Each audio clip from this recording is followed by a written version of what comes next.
You can actually enjoy those amazing productions, and they've been curated for you to watch right across the city. I'm excited to be here, Jeff, and I'm expecting a lot of networking and finding collaborations and partnerships with industry stakeholders here, and of course making new friends and learning a lot from the panel discussions and the workshops.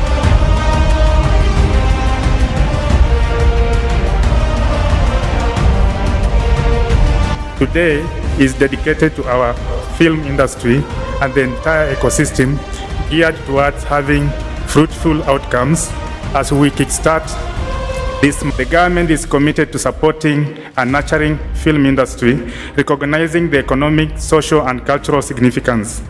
We are proud of strides that we have achieved thus far, and believe that we are destined to make more strides as we progress in developing the local film industry and connecting to the world at large.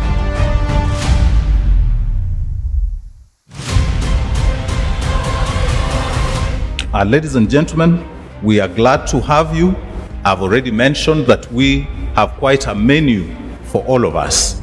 In the course of the 3-4 days of being around the city, find time to savor, to taste what the beautiful country and the beautiful city has to offer.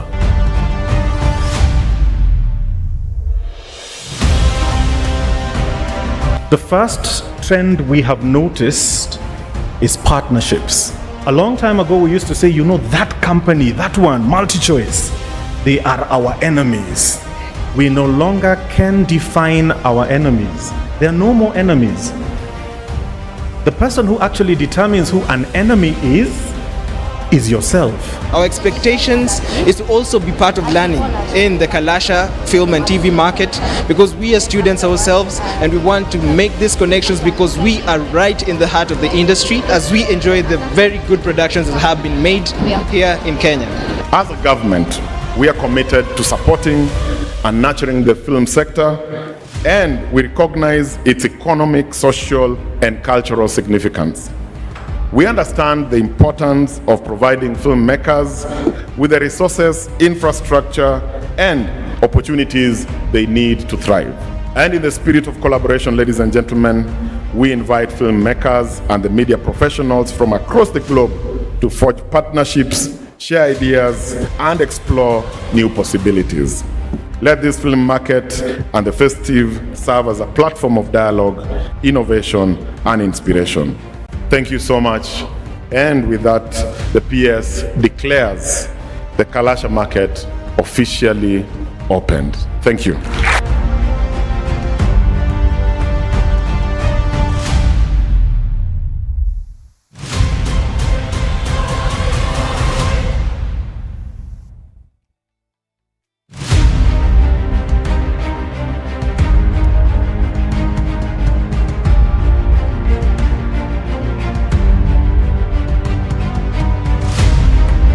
When you talk about sustainable and independent filmmaking, we know the barrier to entries have been brought down, and today we will delve into this particular session, and hopefully by the end of it, all of us will have figured out some ways that we can solve these emerging challenges that touch on independent filmmaking. We first of all need to know the market.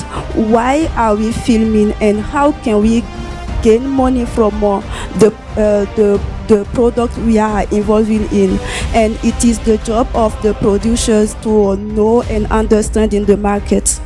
If you want to go beyond borders, research is key. You have to research global trends as well as local trends. If you're an indie filmmaker, what are some of these challenges that we face? There's a lack of a kind of consolidated effort on an educational level that aligns our aspirations. It may look easy or tough, but again, as long as you believe in yourself that you have that structure, that you have to tell your stories.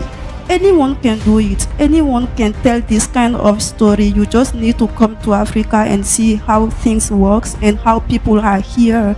And for indie cinema, indie films people, it is quite easy for us to tell this kind of story, and it will sell in China. Which other avenues should indies filmmakers explore to make returns on investment? How can you advise such a person who has a story, maybe has excellent actors, but does not know where to start? We as Africans know that we have to be ingenious in how we engage and relate and figure out our way. So we need to believe that we can figure out that way. Now we should start thinking about self-distribution.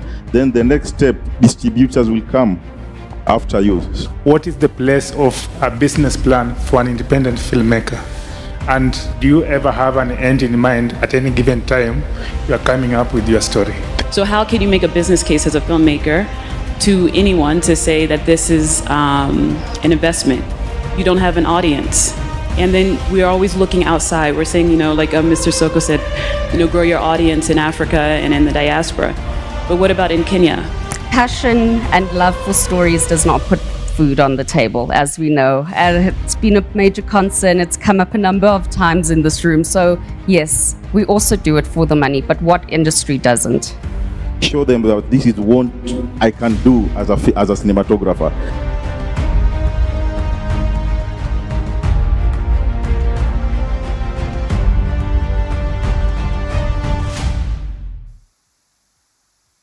So the lights have to go on so I get that response, right?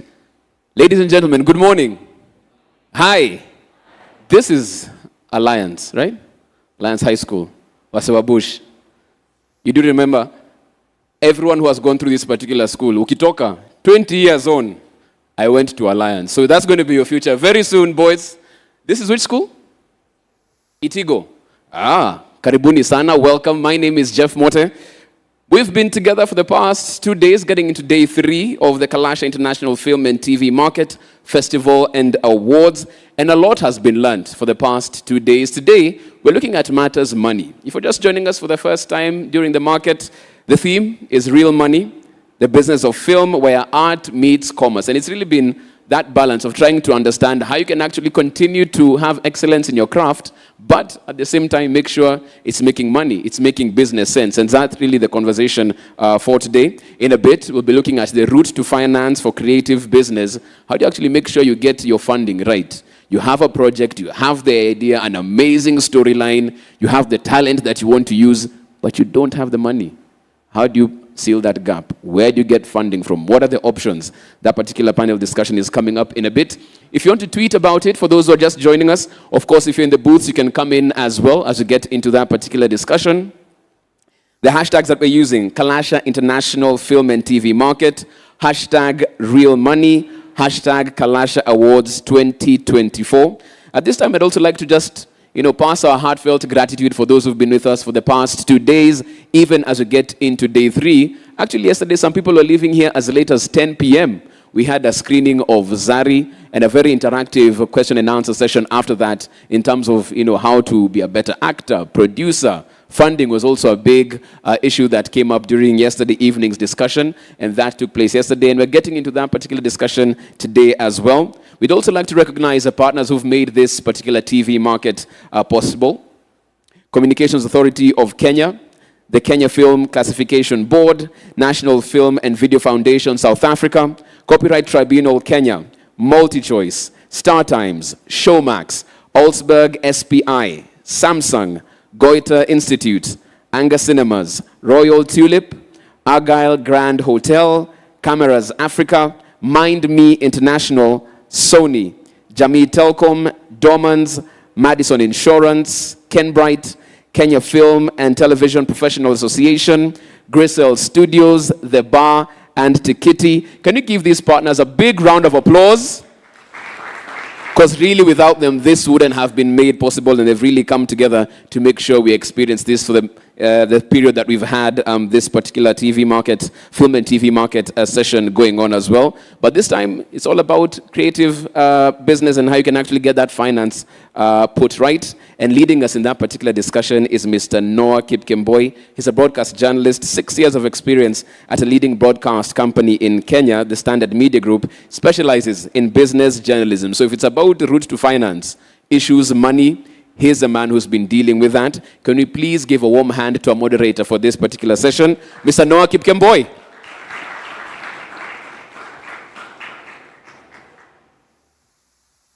Okay, I think he's those moderators. So you have to give a better clap for him to come out from backstage.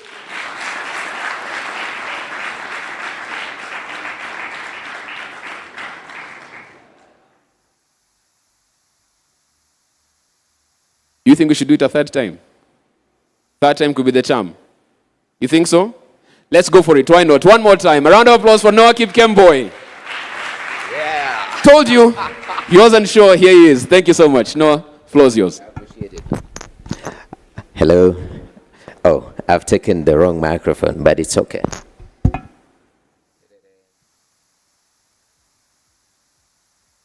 All right. Good morning. Habari ya asubuhi. Tell your neighbor happy Easter. And ask them, what are you doing here on Easter? You guys don't talk, yeah? You come from the same school, yeah? Anyway, my name is Noah Kipkemboi, and we're about to have a wonderful discussion on the route to finance for creative business. We normally have that challenge of we are creatives, you know? Let me focus on my creativity, then I'll think about money, or money will follow. Now, can we marry these two worlds? I think that is our focus today, how we can position ourselves better for financing, make ourselves bankable as filmmakers. Will that mean that maybe you let go some of the elements? Because sometimes when you're starting off as a filmmaker, you're doing everything. You are doing the finances, the budgeting. At the same time, you are trying to be the creative director. I mean, is it time that we start specializing and say, I'm going to employ an accountant to handle my finances? Yeah, I'm going to get this person who is specialized and whatnot. So that will be our focus today. And right now, I want to introduce my panelists this morning. First of all, this gentleman, he has a raft of experience when it comes to matters media. I'd like to invite on stage Mr. And by the way, before I invite them, when they come, yeah, these guys, I'd like you guys to appreciate them, all right? Because they have sacrificed to be here and to share some of their knowledge. So when I call them up, wapigieni makofi, appreciate them as they come on board. So my first panelist is Julian Macharia, and Julian Macharia has spent most of his life in the content industry with experience in music, broadcast, content creation. Mpigeni makofi tafadhali. Yes, welcome on board. He's a partner at Well Med Strategy, where he helps organizations leverage strategic communications to achieve their goals. Thank you very much, Julian, for making time to be here with us. Now, my next panelist is Mr. Robert Makothe. Robert Monikinyaga, also known as Makothe, is the managing director of Umbrella Television Network. That is UTV. Karibu sana, Mr. Makothe. And he is the chairman of Drama, Music, Film, and Liturgy in SEK Diocese of Embu. He's a member, by the way, today is Easter, yeah? Since you are a member of the SEK Diocese, I'm pretty sure you'll give us some quotes here. He's also a member of the National Committee of the Association of Film Producing Education Institutions of Kenya, AFPEIK. What an acronym. And he's produced quite a number of films, almost 57 vernacular films. That's amazing, 27 films in Kiswahili and English, and 12 series in both vernacular and Kiswahili / English. So I appreciate this wonderful panelists of mine this morning. Gentlemen, I know Easter is here. I don't know initially. Ideally, Gillian, what will you be doing on such an Easter Friday? Thanks, Robert. I'd definitely still be in my pajamas and trying to figure out what to do for the rest of the day. Yeah, just be at home. Yeah, chilled, yeah? Yep. Family and whatnot. Mr. Robert, will you be in SEK Diocese Embu singing songs of Easter? What will you be doing? Right now, I'd be in church, praising and worshiping. Yeah, but we are here trying to discuss this issue of a route to financing. And for starters, money is always an issue in everything. I've realized money is an issue in relationships. Now I come to when I was young, I thought it wouldn't be an issue when I was in school like some of these guys. Then I grew up and I realized money is a big issue. Yeah, I have to budget, I have to, adulting is crazy. And now we come into our passions and we realize passions actually don't pay the bills per se. You have to think around it, how to make money from it. So for a person like me, I tried rapping one day and I realized this is not bankable for me. And here we are this morning, yeah? At least this is bankable. So let's talk route to financing. First of all, Robert, you have made a lot of vernacular films. Just talk to me about, 57 is a lot of films, by the way. Talk to me about, first of all, while you're making your first film, before you started shooting, did you think, I'm gonna make money from this? And did you think how you're gonna make money from it, or was it just a passion that you decided, I'm gonna make a film, then this money issue will sort itself? Thank you very much. To be sincere, when I started making films, money was nowhere. I was not doing it for money. To me, it was like what we call the side hustle. I would see people on the screens, and I wished one day I should be on the screens. So you can see, my initial idea was to appear on the screens. But then, as I moved along, that's when you realized now there is money in this corner and this other corner. So initially it was nothing to do with money. But then another experience I've also realized from that, if you started looking for money, you'll never find it. If you start looking for money, you'll never find it. You'll never find it. Money comes. I don't know. I think when you chase money, money runs away. But when you do some other things, then money starts looking for you. That's exactly what happens. Because you have to build, for example, let me talk of the film industry, yeah? Mm-hmm. You have to build an empire. For me, to have 57 films, I spent a lot of my resources. Mm-hmm. But it is today, I earn from the same films now. But then, I never earned anything. Okay. Yeah. That's quite interesting. So, Gillian, passion precedes money, especially in a creative endeavor. For a creative, is it always important for you to have the financial element of this passion of yours? Or start off, as Mr. Robert says, start with passion, then money will start following you? Yeah, that's a big question. What I would say, maybe onto your question around and even the subject route to financing, for me, what I would say, I think I've seen about 3 financing models for film or content specifically. And I think the first route is a route Robert has done, where it is self-financing. The second one is where you're commissioned to create content.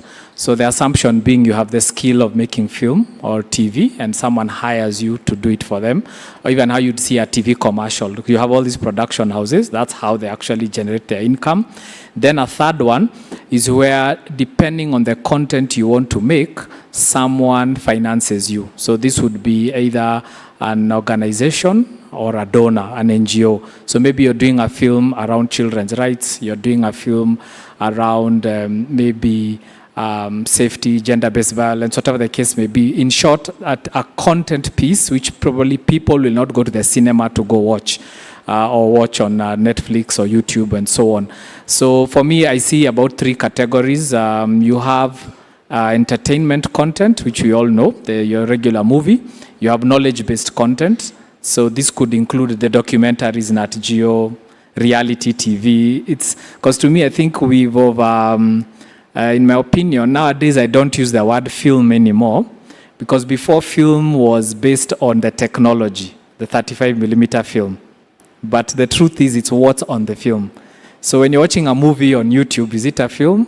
I don't know, it's a stream now. You should call it a stream. So for me, I prefer to use the word content in general. So you have short form content, mid-term, long-term, in terms of length. Then you now have what is in the content. Are you doing a drama, a thriller? Is it a documentary? Is it investigative journalism? All that to me is one category, because audiences, when you pay for your Netflix, when you buy bundles for your YouTube, you don't say, I only want to watch documentaries. You just pay for content. So you might be watching a sports movie about Manchester City, or be watching a movie, the new Barbie, or a cartoon. To me, they're all one category. So what I'm leaning towards is this. For you to think about financing, and to what Robert has said, I actually don't think the issue of passion before money is unique to creative. Even business. You look at any business, great business that has begun, even if we talk of the greats, Steve Jobs did not make a computer because he wanted the world to be able to type. He was just passionate about technology. If we look locally, Equity Bank, it's just some people who said, can we start something? Then later on is when we are like, oh, you're genius, but no one talks about the rough years. So I think the point is that any venture you go into, creative or non, you must think a few steps ahead, because the reality, the bills are paid in hard currency.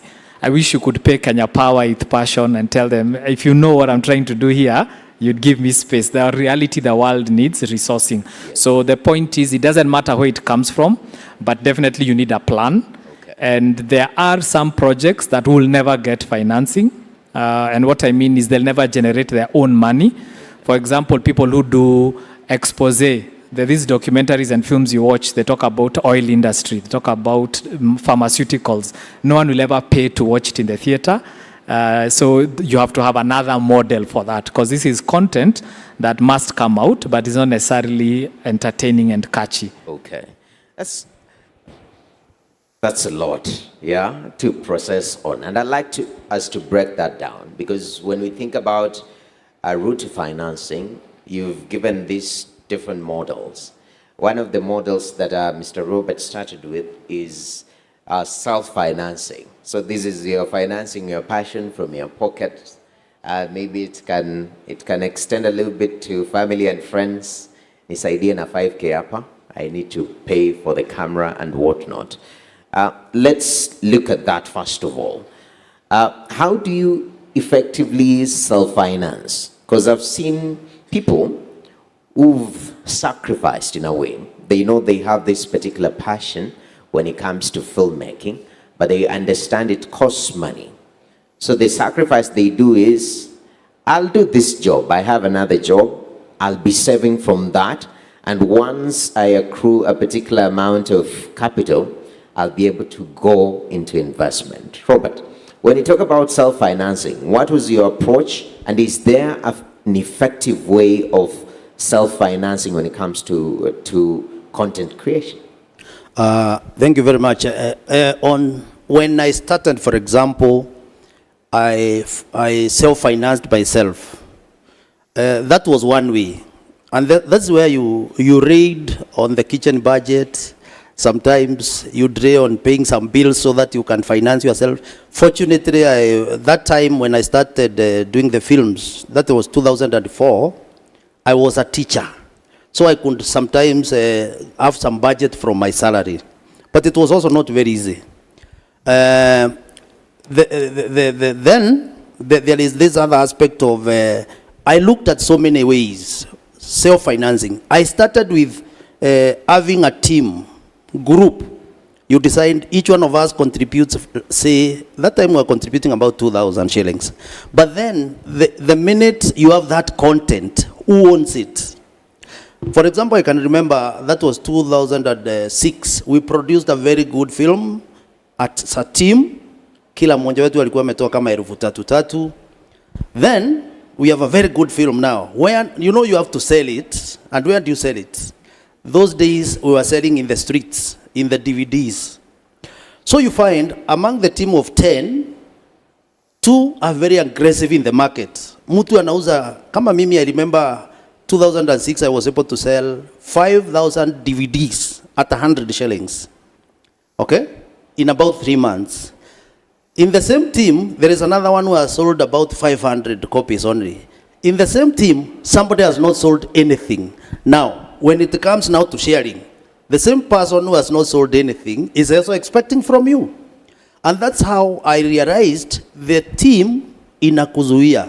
Sababu mumeanza siasa ya pesa. Na yule analeta siasa sana hata ni yule anjui mambo ya kuuza. Unaona? So from there now I started shifting from the group financing. Nikaona nikiwa kivyangu, it is all mine. Unaelewa? So you run away from and even today I advise teams. Hata nasikia vijana wananipigia simu wananiambia tumeshikana, we about 20, tunataka kutengeneza film, na wauliza uwezi tengeneza kivyako, because I knew. Lakini wanaona kama wanapuuza, but in the end wananiambia we, ile kitu tulitengeneza imeleta shida. Because kuna so many issues, So self-financing is the best if you can. Then how do you do it? Because sometimes you can spend even 50 million to make a content, as is referring to it. Let's not call it film. You can use 50 million to create content. You have heard of content that has spent that. But at the same time, you can use 30,000 or less to make the same. So when you self-finance, you must think of the market. Where are you intending to take this film? Okay. So all you need to do is to simplicity in production. Because I can tell you for sure, the many films I've produced myself. I think it's just the other day, I started spending something close to 100 to produce a 2-hour thing. There is a way you approach it. Then there is the advantage of where I do it. Mimi ni mtu wa kufanyia mashinani. Unaona mashinani? You know advantage ya mashinani? Unlike in the urban environments, mashinani mtu anakuambia, Makoha, next time you're producing a film, si ukuje ufanyie kwangu, hata nitawapikia. Unajua yeye anataka environment yake wanaiona kwa TV. So you know that is free. Yes. Then the people in the rural areas, they are very good and passionate. Wanakuambia, mimi next time you are producing, niita mimi hata nitanjilipia transport. So these people, when you start giving them back, even if you give them 1,000 shillings for refund of, they appreciate. Because they did not start by looking at money also. Okay. So the financing, especially how you go around doing it in a very simple way, you'll do a lot. And then, the same films that you produce, make sure that they are in very good quality. You know why? I know I have a film I made in 2009. And somebody bought it in 2020, this year of Corona, 2020. You can see something from 2008, and I was able to sell it at very good money. It seems, I made it a very simple way, very little cost, but I made a lot of money 10 years later. Yes. Something like that. So self-financing is usually the way to go, but get simple on that. Because you may go get a loan from a bank or anywhere. How, in the Kenyan market, how are you going to sell this content and get and pay? You see now? I think we're going to discuss that later on okay. in regards to even how you make yourself bankable, which is interesting. But I love your approach.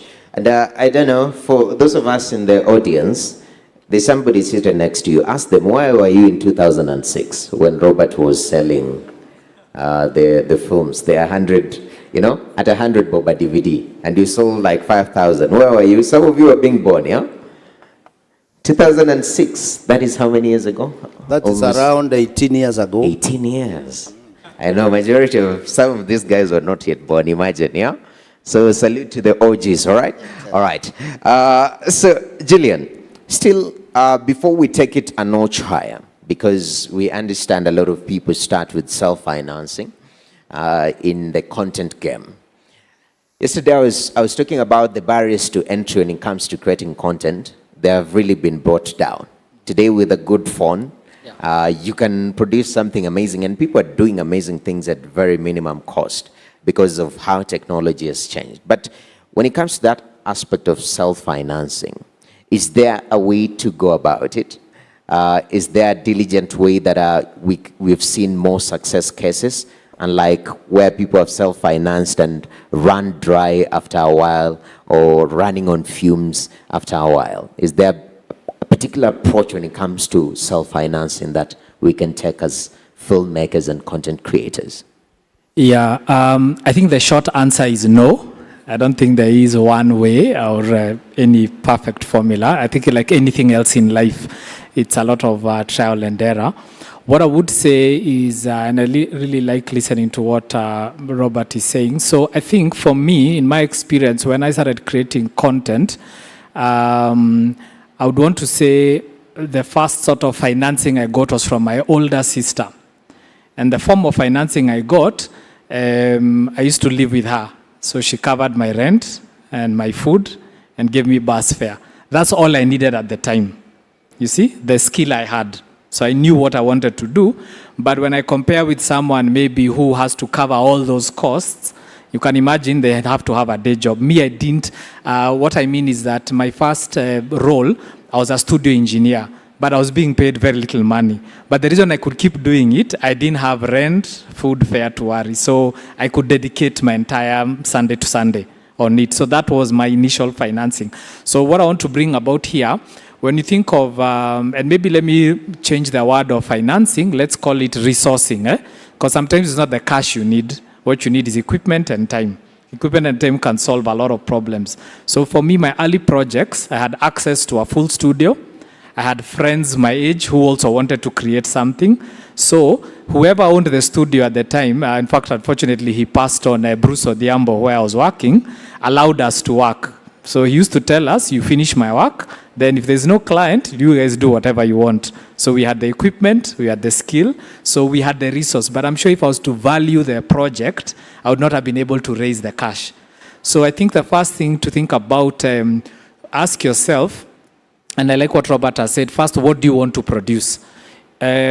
Every day I'm watching TikTok, I'm seeing very high quality content being done. On the open streets, very simple. And I bet people are using basic phones and they're able to achieve. So it could be getting your family members to get you the basic equipment you need. Nowadays, I see ring lights for 2,000 bob. You can get a decent phone for 20K. But if you have a good story or idea, imagine people don't even notice the quality. That's something I've noticed. Over time, if your content is very engaging, somehow people will get past that.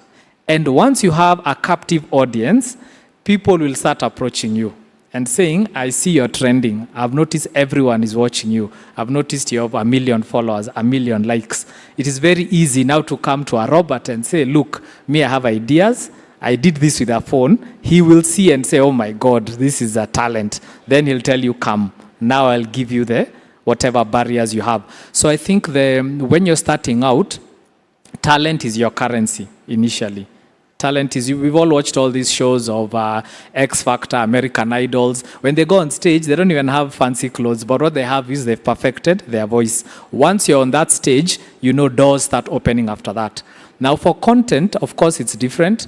When I look at a lot of local talent, talk of them from the Eric Omondis, the Njugush, Mamito, all those folks, if you go back on their timelines, go watch the earlier videos. You can tell this was shot with a very basic phone. It was shot at home, possibly with a cousin, a brother, a sister. But over time, people started realizing you're on to something. So I think the first thing I would say is there's a lot of support around you before you actually need hard cash. Tap into that. And then the most important thing, ensure you actually have the talent. Many times we start looking for financing, but we actually don't have a good product. So are people interested in your content? If people are watching your content, your family are telling you, oh my God, next time we have a family function, you have to perform. You have to sing for us. Then you begin to realize there's something here.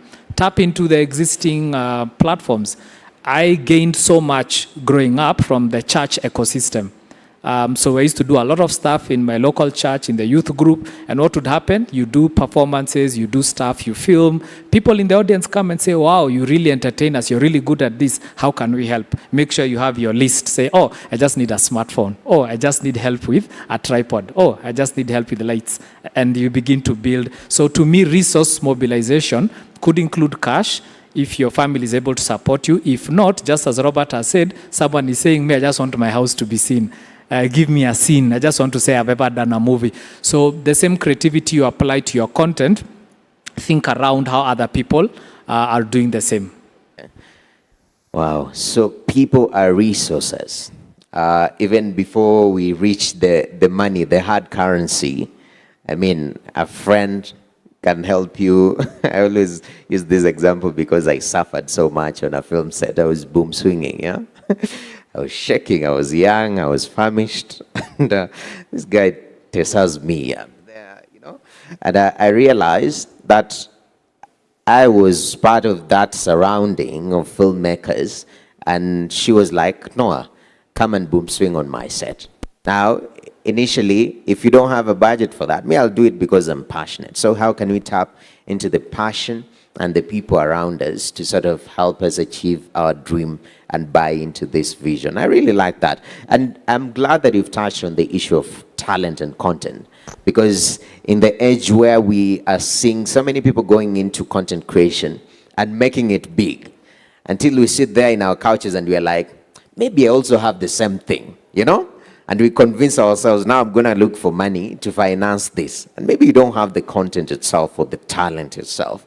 Maybe let's piggyback slightly, Robert, in regards to how do you identify that this is a content that will, you're not looking at it from a perspective of I'm going to sell it per se, but it's a content that I'm willing to die on this hill doing. Because I've seen a lot of successes is like that. I'm willing to die on this hill doing this comedy, these short skits. I know right now I'm getting 12 views, but I'll keep at it. And in a few years, now you're getting 1 million views. So how do you identify what content and how do you remain on that space where you are willing to give it all for content, even before we move into maybe financing this particular passion, choosing of content? Okay, before I get to that, I would also wish to talk of that beginning, that early beginning. As we make our content, where do you start? For example, who is this target person who is you're expecting to see your content? I remembered one thing that I focused on so much before we come to the question of identifying talent, is the immediate people around you. I think I can see very many young people here. The home environment should be the first catchment. That should be the first. Then the village. Then from the village, you go outside. Because that's why you see, I was talking about making about 57 films in my mother tongue. You get the biz, And then there is this kind of research you do on what is it that people are like. Ama ni nini wanapenda sana, For example, in my environment, everything I did and the stories I made are the stories that resonate around the people. They see themselves in the story. So, any content that you make that resonates with the people. I remember the first films I made in my community. Sorry to those people who are from Mount Kenya. Women dominate. Wives, not women. It's wives. Very much. I don't know whether Noah you are married, I don't know whether you come from a community where your wife calls the shots at home. I don't know. I don't know whether, in my region, for example, I cannot just come and bring in a second wife. And in some communities, it is acceptable, for example. So when I brought a story related to such, now it stimulates what people don't talk about, For example, I started by being a man who is so much suppressed by the wife. And the women were very, very happy with the stories, because now this is it. Now he's talking on our behalf. You get it? And the people who watch content so much are the young people and the women. The men are not there. So you'd find the women would call me, tell me when you're having this content on TV so that I make sure that my husband is there. You get the point? And the ladies would call. They tell me in church, we announced even in church, leo kuna sinema ya Makodhe, lakini kuna kile, unaona now that kind of appealing, because it rotates about them. And mmoja akaniambia, whenever your content is on the screen, my husband just goes to sleep. Why? He sees himself in the what? Now, that's a way of identifying. Good content is which resonates with the people. in which they see themselves. You get the point, eh? Then, people who are very busy in life, what is it that they would want to see at the end of the day to relieve themselves from what they have been going through? You get that kind of thing, eh?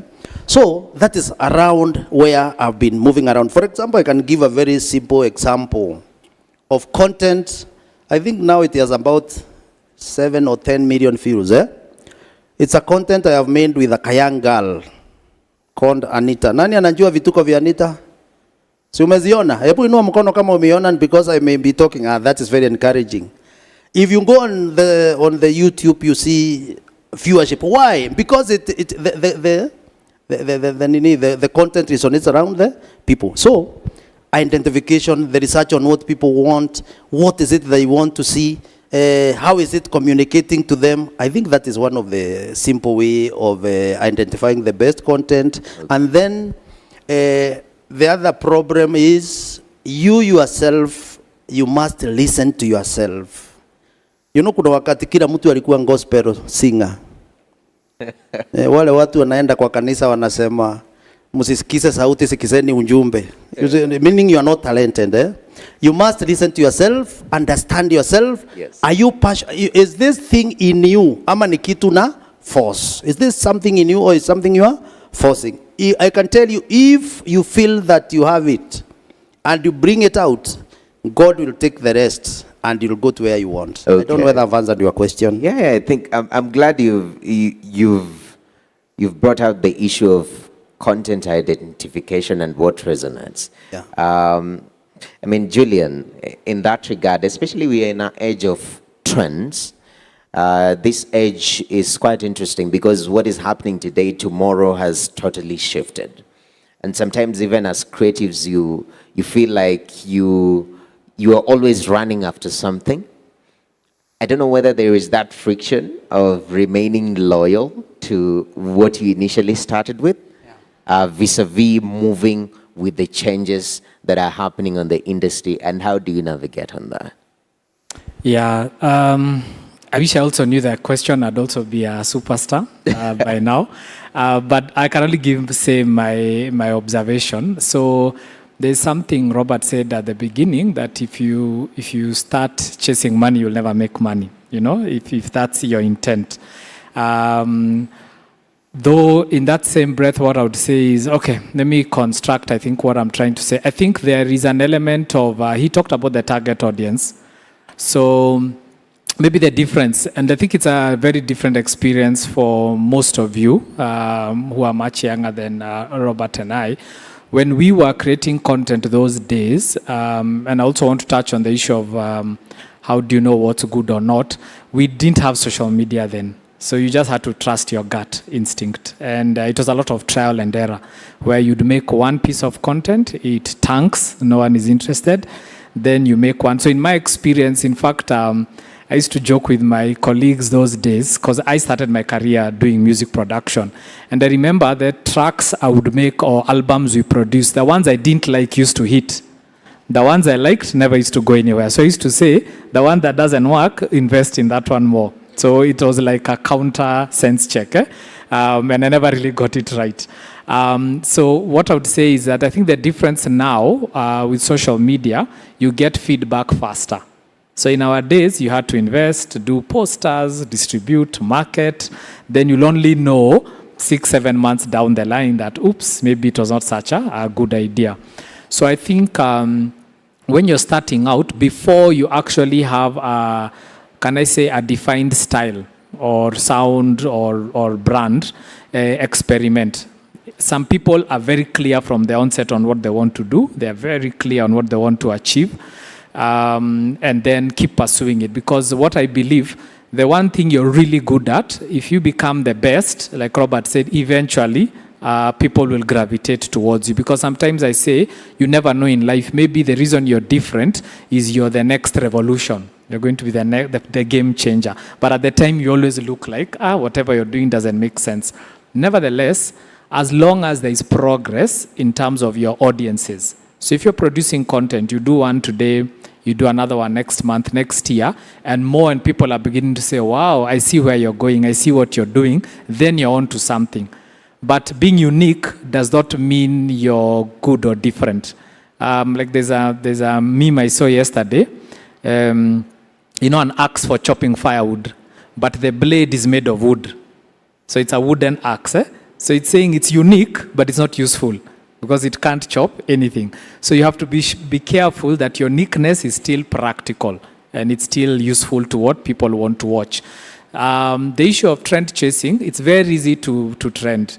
You just have to do shock factor or something dramatic. If that is your audience or that's the path you've taken, it's okay. You can do it. We know many celebrities around the world who use shock factor. They do very dramatic things, jump from a cliff.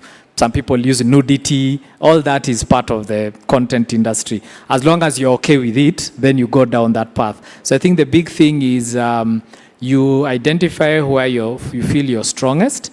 Then, like Robert said, yes, there's that initial talent, but talent has to be worked on. Even if you're quite good at handling a ball, doesn't mean tomorrow you'll be playing in the Premier League. It's a very long journey. And there are thousands of people as good as you. So I think for me, the beauty of being authentic as much as possible, being yourself, you're the only person like you. So it's very hard to replicate you. So the challenge of chasing other styles, other people, but it's part of the process.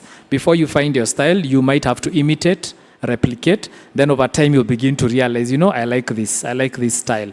Like I have a friend of mine, Fakili Wali, who has started doing films in Kenya, and he's doing horrors. Kenyans generally have always shied from horrors and thrillers. But he said, nope, this is actually what I enjoy watching, so I'm going to start doing it. So right now, it's early days, but I have a feeling in a few years, because I'm sure we are many people who like watching horrors and thrillers. But in Africa, it's witchcraft. It's, it's not really a horror. We just want a horror and it ends. So he's starting to go into that space, a few people, because most movies have been love, weddings, normal family issues, but you have to think of your target audience. So if you're planning to go external beyond Kenya, very different plan. If you want to serve only Embu community, Coast, Kisumu, Somali, very different storyline. So you have to find where you want to play and then begin to understand what that audience enjoys more. And like Robert said, what stories resonate with them. Okay, that's incredible. How many people would watch a Kenyan horror film here? Those are diehard horror fans, yeah? Me, I couldn't stand horror, especially when I was in high school. I think it used to be the second movie in Enter. So the first movie will be the normal one, Family is the best action film maybe. Then secondly now, Form 1s and 2s, go sleep, okay? Leave it with the big boys, Form 3s and 4s, and these ones are the ones who are watching horror. And now we are in therapy. All right, so moving on swiftly, Mr. Robert, so we've tackled the issue of self-financing. And the idea here is that you're growing. Your company, your filmmaking is growing. And when things grow, maybe you need to take it to a different level. First of all, is there another layer of financing? Because when you think about resourcing films, especially on the money end, we're thinking about banks. I don't know whether you have approached a SACCO and tell them, I want to make this film and I need some money from you. So majority of them will laugh at you like, this is a passion project. Why should we give you $500,000 to do this? So have you, in your many years of experience, have you taken it to the next layer of funding? What was that? Or have you maintained it on self-financing your projects? Okay, that's a wonderful question, whether I have taken it to another level. But before I go to that, there is something Julian has mentioned. I won't wish to forget that. Yes. On the content, when you're making content, especially here in Kenya, there is one thing I imagine is unique in the way we make our content. After making the content in my local language, that is my Kiembo language, I went to Kiswahili and English. There is one thing I've insisted on. Unakuta wakati tunafanya auditions, unaambia watu aongee Kiingereza, inakuwa ni ile Kiingereza ya mzungu. I insist, if I make a story, na wewe umetoka Ukambani for example, lazima ukiongea tusikie Kikamba ndani ya Kiingereza chako. You know, that's the uniqueness in our content. And you know, there's a way it has helped us draw people from different areas. Kwa mfano, ukienda usimamishwa na askari kwa barabara, anakwambia simamisha hiyo ngali, huyo mtu unajua ametoka wapi. Right. If it's somebody from Nyanza, aseme, yani, we insist on localizing our content to a point whereby when we make content to our content, Mukamba ata identify nayo, mtu wa kutoka Nyanza ata identify nayo, mtu wa Mount Kenya ata identify nayo. That is another way we have also tried to do it. Okay. So in our auditions we make sure that we must hear your background in. Kama when we are town, there is no problem. Okay. Then you have talked about going to another level of financing. It is by coincidence, it was not a plan. Unajua kuna vile ulikuwa umepanga nitafinance, nikifika hapa nitafanya hivi. I discovered there is another way of earning from my content without necessarily getting it directly from the content. Let me give an example. When I started making films, content in my local language, I became very popular with the local population. So, what are the other side benefits? To start with, niliona from 2006 to around 2014, I was making a lot of money by being a master of ceremony in so many events. How did I become a master of ceremony? Because people know me from what? From acting, from creating content. You get that way? So that was another different way of financing. Now, the branding. After the many years of appearing on the screen, you become a brand somehow. So you find people paying you to push their product. So you see now that is another way of financing. So if you pay me, for example, to push your brand in the market, si oriente nimejifinance. Si hilo pesa imetoka, why have I become a brand? It's because of this. So, for up to this time, we have not thought of sourcing finances from outside. The team I have, for example, there is the Embu Film Makers Association. All of us, we have agreed in not necessarily getting finances from elsewhere, but getting it from within the work we do. Let me give you another very good example. As a film producer, right now, the high schools, the universities and colleges are making films for festival. Sikuna hii Kenya National Film Festival. There is a lot of money in that area if you are a producer. You go to a school, you negotiate with the principal. For that minute's film, you are paid about 200,000 shillings.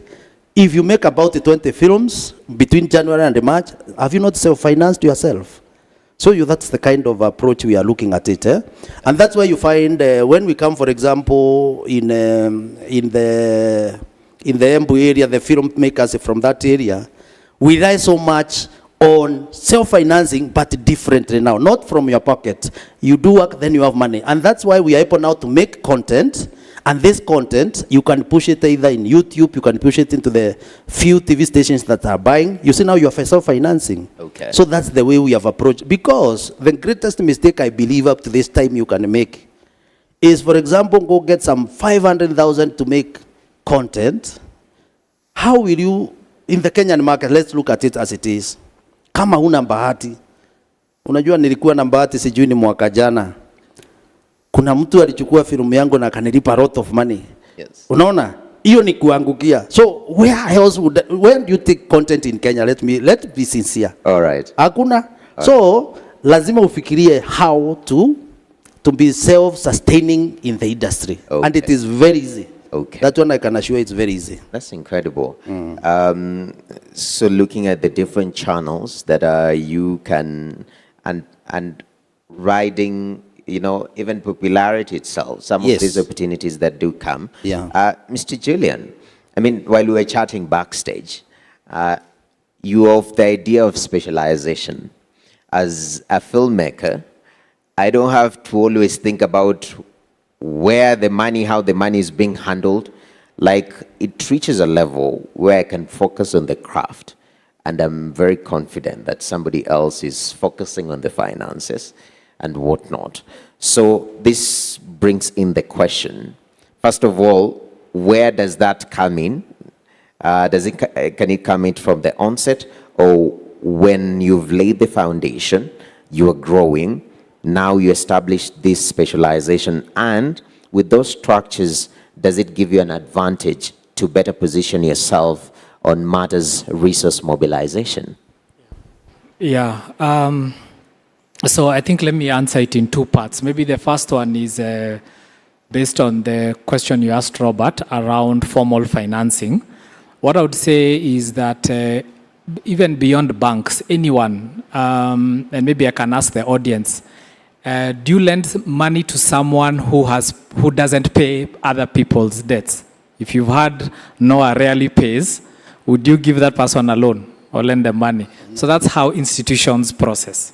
They want evidence that you're able to pay back, because they are using their, in fact, especially banks, it's not even their money.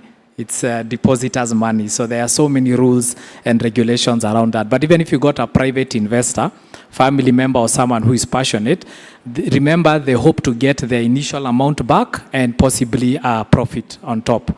So when you're doing, for those who maybe are not starting out, you maybe already have an established organization, a key thing is to keep good records, good financial records and good financial models. Because what happens when you're being given a loan is a promise of performance in the future. What I mean is, if I sell 100 chapatis a day, I own a coffee shop or a cafe, I'm a kibanda, I sell 100 every day. Then I go to a bank, I tell them, every day I sell 100, but I chase away 50 customers who want to buy another 50 chapatis. The reason being I only have one cooker. But I can't afford to buy a cooker because all the cash I make every day is just enough to pay salaries, mafuta, pay and cook. So if you gave me a loan to buy another cooker, now I can make double the amount of chapos. So the banker will say, prove to me you sell 100, prove to me you chase away 50. Then you'll show your receipts and show, look, the last 1 year I've been selling 100. Now you'll tell them, in fact, with 2 cookers, I can now make 200. So the person giving the money has some assurance. Anything, someone investing or giving you money is looking for assurance. That's all they're interested in, unless it's a family member. If it's an uncle, a parent, them, even if you don't pay, you're still their child. So if you have a well-able parent who is ready to support you. So record keeping is very important. Banks, institutions, investors look at past performance to predict the future. So if you don't have good records, and that's why it's so hard to get financing when you're starting, because you've not proved your ability. Like now, listening to Robert, I think I want to talk to him after this and say, can I invest? Because already, if he's done 57, it's telling me at least he knows how to create content, he knows how to sell it. So now in my mind, I'll think, can I open you to new markets? So I already have a winning idea. If you're an athlete, if I may use an example, you have to have won your district champions, county, national, then I can say, let's take you to Boston Marathon. I think you have something. But for me to pay for your flight, I need to have seen proof of concept. So the reason why sometimes you struggle to raise money, you don't have a proof of concept. You've not shown evidence that what you're talking about can actually work. And that's the beauty of what social media has opened for us. You can make a simple piece of content, push it out there for yourself, and come back and tell me, look, hey, I have this, the other day I was online yesterday and I was seeing this lady who I find very interesting, Aziad, the personality. I remember the first video that broke her out, and she just used to do dance videos on TikTok. But like Robert is saying now, I was going through her timeline because she was trending, so I was curious, why is she trending again? And I was seeing her videos. For every, maybe she'll do one video dancing, the other 5, she's talking about a salon, I don't know which bank service, I don't know which dry cleaner, I don't know this. Then she does a video content. She's a radio presenter on Sound City. Now, she's generating so much income from that initial thing. But I bet when she was doing the TikTok videos, maybe she was just doing it because she enjoyed. I don't think she had a plan, I'm going to do dance videos, then after that, no. But also, she's prepared and she's organized herself to do business. Right now, if Aziad approached me and said, okay, now I want to do a film, I will not be too scared. Because when I look at her followers, I'm thinking, you alone, you already have like 5 million people watching you daily. So even me, my product or content will be seen. So I think that's how to look at it. Now, to the second point around filmmakers and financing, I always see, and as you begin to, for those of you, especially students and getting into the industry, on a film project, and I'm sure Robert will speak more about it, you can have, there are projects I've done where there are over 200 people on set, but on screen are 20. Can see that? Like 10% are in front of the lens, the other 90% are behind. So, number one, being in the film industry does not mean you are this actor or actress. It's not that only. There are very many skill sets required and very many different types of talent.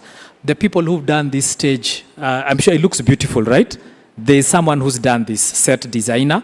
There's the person who's actually built it. So there are carpenters who specifically specialized in set design. There are people who specialize in art direction. So maybe you're a painter. It doesn't mean you want to act, but you need to paint background scenes. There's been a car accident. You need to make it look like a car accident. Someone has been shot. It needs to look like blood. There are people who do makeup specifically for film, especially the horrors I like. Those guys are like legends. Exactly. Because you've seen science fiction movies, you see monsters, and you're like, how did they do this? How do they age someone? So that person is still in the film industry. So I think what I'm saying, it doesn't mean you have to do all roles in the film industry. If you're a storyteller, perfect your writing, perfect how you construct storylines, then look for people who want to act, look for people who want to do photography and shooting, look for people who want to do sound. I came from the music background, so right now in film, what I do is something called music scoring and sound design. I'm not interested in acting, but I sit with the director, I tell them, this scene is not working, change here. So I'm so involved in the process, but you'll never see me, but I'm very involved in the final production. Then behind all of that, we have accountants. So if you love numbers, it's not a must you go back for a bank. You can work on a film production set and run the numbers for them. There's someone else who does the financing. There are people, especially the executive producers, some of them have no creative bone, but they have an eye for good stories, an eye for good content. And they come from a background sometimes of banking, from investment, and they are the ones who seek financing. Another person is talking to the Netflixes of this world, Citizen TV, closing deals. You need lawyers to sort out rights, who owns what, make sure the contracts are watertight. So when we are thinking of film, don't limit yourself, all of us, that I must be the director, I must be the starring. If you have multi-talented, well and good, but I want to remind you, every time you watch a movie, just look at the credits. Most of us stop, scroll, they run for like 10 minutes. There are numerous roles and opportunities behind there. So if you feel you're not good at negotiating, at looking for financial opportunities, it's okay. You focus on the area you're really good at. Look for someone who is good at doing that. It's not a must you crack how to do set design, location scouting, scripting, performance, editing. Very few, those are unique people who can do end to end. But majority of people, find your area, be very good at it. You'll find other people who are just as good in their area. And that's how you make the team work. That's incredible. And I'm glad you've mentioned a very familiar example with Aziad, because even while she was going through this phase of trending initially from the dance, shortly, I realized she got a team. I think Peter Kawa, who's also one of the big, filmmakers in the country, was part of the team behind her. And I remember they released even the red card for Aziad. And everyone was talking about it. I don't want to do a post. This is how much it costs. And we've seen that with the likes of Crazy Kenna. These guys have teams behind them so that they are able to focus on creatively executing, but somebody's thinking about, okay, who can we partner with? I think that's a good way to approach it in regards to space. Yeah, I just wanted to say one more thing. I think we all know Terrence, the creative. So he was always doing these funny comedy things. Then he did the Wash series. Yeah. And it was very elaborate. But if you looked keenly, the cars, you could see they were labeled something motors. The hotel, they show the hotel sign. So those are other ways, peripheral ways of making money, and that's called basically product placement. So like Robert, now once you've built a brand, you're able to tell people, because I know everything I produce has over 2 million viewers, you're able to do that. And it is used around the world. When you're watching a movie, when you see in a movie, this cool guy, spy comes and enters a Mercedes have paid. They could have been in a BMW. The car doesn't matter. They just needed a car for the scene. But when they're scripting, they actually plan for revenue opportunities. So the phone the person is using. I don't know, do you remember, now I have to keep age checking. Did you guys watch a series called 24? 24? 24, a series, some people, yeah. Anyway, those are very popular series. It's there, you can find, just called 24. It had a lead character called Jack Bauer. And I later learned, so Jack Bauer used to use a Samsung phone. I think Samsung paid like $10 million. And it's only later I noticed everyone in the series used to use Samsung, which is abnormal. The whole world, we can't all use Samsung. Yeah. All the laptops were Sony. All the cars were Ford. And here they all paid. So you find before you start production, you've covered almost 60% of your production cost. And the beauty, they don't have any rights to the film. What you're guaranteeing them is saying, when this film is popular, when this series is popular, everyone will be seeing this product. And sure enough, those companies will tell you, since the series went live, our sales started going up. Okay. Now that is a case study. Now the next time they want to produce something, they can tell them, Ford sold an additional 100,000 cars. So now we are going to charge you $100 million because it's going to come back. But you've proved yourself that. And that's why you notice Steven Terrence, the first Wash, he self-financed. But if you look at the other ones, you can begin to see aerial shots. Yes. I don't know, the helicopter to Naivasha. You can see the shift because everyone was talking about it. Definitely. Yep. Robert, I'm glad that has been mentioned. Yep. And I'm glad some of the people were calling you in their homes. You're partnering with these hotels because businesses are yearning to partner with a space where there is potential. Yeah. Now, talk to me in regards to especially creators' rights, because you've mentioned something unique that I really like. You can create content today, good content, maybe make some money, you can recoup your money, and that's it, maybe make a little bit extra. But there is the element of longevity, yeah? 10 years down the line, your content can still be bought, as you said, you've made a lot of money recently, you're boiling, yeah? So speak to Robert after this. But in regards to some of those basics that every creator should have, in regards to ownership, because a lot of creators cry after, even musicians. Yeah. Oh, I was in this label. Oh, I didn't know the paperwork. I'm being told the song does not belong to me, and that is my voice. What are some of those things that, as a filmmaker, as a creator, you should be very keen to be able to own your product? Yeah, you see, that one has been a big challenge to us because tulianza kienyeji. Sasa unakuta 10 years down the line, kuna wale watu pengine mlimfanya content na wao, saa hii wanaona umeinuka. Mostly, Julian, many people say, ni sisi tulikupeleka wapi? So they come back to you. Mm-hmm. So it is usually advisable to have some kind of contract with whoever you engage. Sisi mwanzoni tulianza kienyeji. We did not have to have contracts for what? If anything, we never knew our content will be across the borders. Unajua tu kujua. But today somebody tells me, I'm in America, ninanji watch. Na mulifanya kitu na ya 2000. Unajua already your content is umeirusha na anaiona. So it is usually very advisable. First of all, patent your work and make sure that you have the copyright for your work. Make sure the people you are working with, you have some kind of written agreements, because you never know. You never know what may happen. That one is very crucial. And I've found it in some people to date. They come to me. They tell me, you should give us something. But again, we do not have any agreement at that time. Yes. So it's very crucial that you have some kind of arrangement, because you never know hii kazi itasimamia wapi. Yes. Unjui itasimamia wapi. And we sometimes get to, because of the same way he is talking about financing, sababu ulipata finances, ama mtu alikuambia kuja utumie nyumba yangu. Unajua anaweza rudi pia. Si anaweza rudi. Yes. So even the people who give you location, the people who offer this and these other services, kuna wale nilisema wanakuambia, mimi I want to participate, I just want to be seen on the script, on the screen. I want just to be seen as part of the characters.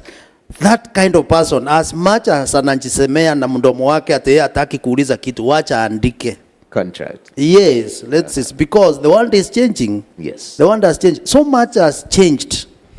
When we were doing content to start with in 2004, 2005, you know, we were looking at that content as for the local consumption.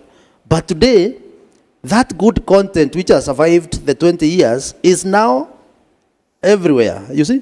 So it's undivisible. You have to have that kind of contract. You don't just take things just like that. You can find your very good work has just gone. Yes. Alternatively, hiyo kazi yako ukute ni ya mtu mwingine. Yeah. And it happens. I know. So it's undivisible to have people work. Don't just, and that's why he was talking about this industry, iko na washikandau wengi sana. Lawyers have to be involved. Accountants, as he's talking about. Unajua mambo mengine hata mimi naona vile tulianza pale 2005 I wish we involved accountants wangetusaidia on projections and knowing how to. Sisi ni kupata pesa tu unakula. Unajua hata una mpango. Yeah. Ukanaona then much later you unaona there is a lot that got wasted along the way. So you have to be professional. As we move on, we are no longer where we are. Okay. Now we are doing things differently. Okay. Those days, I have said content was in DVDs and CDs. Today, you cannot have content on those gadgets. Today is different. So I think you have to keep on updating and upgrading as things are moving. Definitely. Yeah. Gillian, I know of people who did a single role on the Lion King, for example. And that person, till today, they're getting something from that content, the residuals. Now we come to Kenya, you shot something with a particular brand, you're paid your 10 Gs per episode. You didn't know, you were happy to be on TV. Then you see reruns, you start asking, okay, are we going to get something? Because I'm seeing myself on TV. In regards to understanding your right, and this, I know it touches more on on-screen talent because they're the more vocal ones, but everyone sort of can have a stake in a creative endeavor. What are some of these rights that before you engage yourself, at least to position yourself better, even as a creator, you should lay those foundations so that people are able to secure as the film gets successful? There is also a direct correlation. We can see more money and people's lives changing, because I think that's the bottom line, even as we work on some of these projects, that people's lives are changing as we grow. So how do you ensure, what are those rights that creatives should be very keen on? Okay, that's a good question. First, the short answer is it's not... I don't use the word a right, because it's not really a right in terms of like a human right, like it's compulsory. Yeah? Yes. The reality is that with content is more, it's a negotiation. So it is not automatic that maybe I should explain what residual is. Maybe we should, maybe we've gone too technical. So the thinking is building on what Robert has said. You did a film today. You had fun, local, you did a film in the village, you released it. Then the film grows and grows one day, maybe when it goes to Hollywood. And then you hear one day Robert has been approached by CNN and they purchased the movie for $10 million. Then you're remembering, I only got lunch and fare and I'm the star of the movie. So you're thinking, how is that? And I think even in Kenya that has happened. And in fact, I think it was actually... there's a movie that was nominated for an Oscar. I don't say the movie, but if you Google, yes. And people were flown to the US, it was such a nice thing, and then they were flown back. And the movie went on to win awards, the directors got more contracts, and they were saying, we want a piece of that action. Now, so there are two general models when you're signing contracts, and yes to everything Robert says, have an agreement. Even if you handwrite, let someone sign, file it, yeah? It will save you later. So there are two main ways of working on any creative endeavor. there is a concept called work for hire. Work for hire is like a salary. I pay you, and we shake hands, you do the job, and I leave. Then the other one is where you now come in sort of as a partner almost, as a shareholder. Now, the two instances that occurs, number one, is when maybe the person who wants to create the content with you cannot afford to pay you. So they tell you, look, this thing, it's an experiment. I don't know where it will go. Come in as a partner, but still have an arrangement where you say, if you did this job, I would have paid you 100,000. So now, because I'm not going to pay you, I'll repay you with 5% of the earnings from the film. That could be an example. So you sign an agreement. So what you're doing is you're saying, let's come together. We feel this idea is really good. If it makes money, we all make. If it doesn't make money, it's fine. We were happy to have done it. Then there's a work for hire where I ask you, Noah, I want you to be the star of this film, and you sign a contract. Now the detailing is in the contract. So some of the things to look out for is how long is that? So for film is a bit different. Usually for television commercials or radio commercials or billboards, you can set a time limit and say, I'm giving you the permission to use my image, my everything for the next 3 years. But there is on film, they can't put it. Once it's in the public, you can't recall it. You know, an advert, someone has to pay for advertising. So it's a conscious decision to put it out there. Or even if they put it on YouTube, say Safaricom to put an advert, they can also take it out. I mean, they control the back end. But when you release a film, once it's on TV, it's gone. It could be in Japan, for all we know. So there are some reasonable kind of clauses to look out for. However, if you're hungry and you need the money, someone will tell you, sign off all your rights. And it can happen. And many of us have done it. So it is for you to weigh and ask, do I want to do this? So the trade-off is, let me give an example. If today I'm thinking, who is the biggest producer now? Maybe Michael Bay, the guy who does Transformers movies. If he approached me and said, Julian, I want you to act in my film, but you release all your rights to me, I'll even do it for $10. Because I know once I'm in a Michael Bay movie, it's going to be global. After now the second movie is where I'll make money. You understand? Yes. So sometimes you forgo some opportunities early, chasing the bigger one. Because I've also seen talent who are so complicated when they're signing the initial rights, no one ever wants to work with them.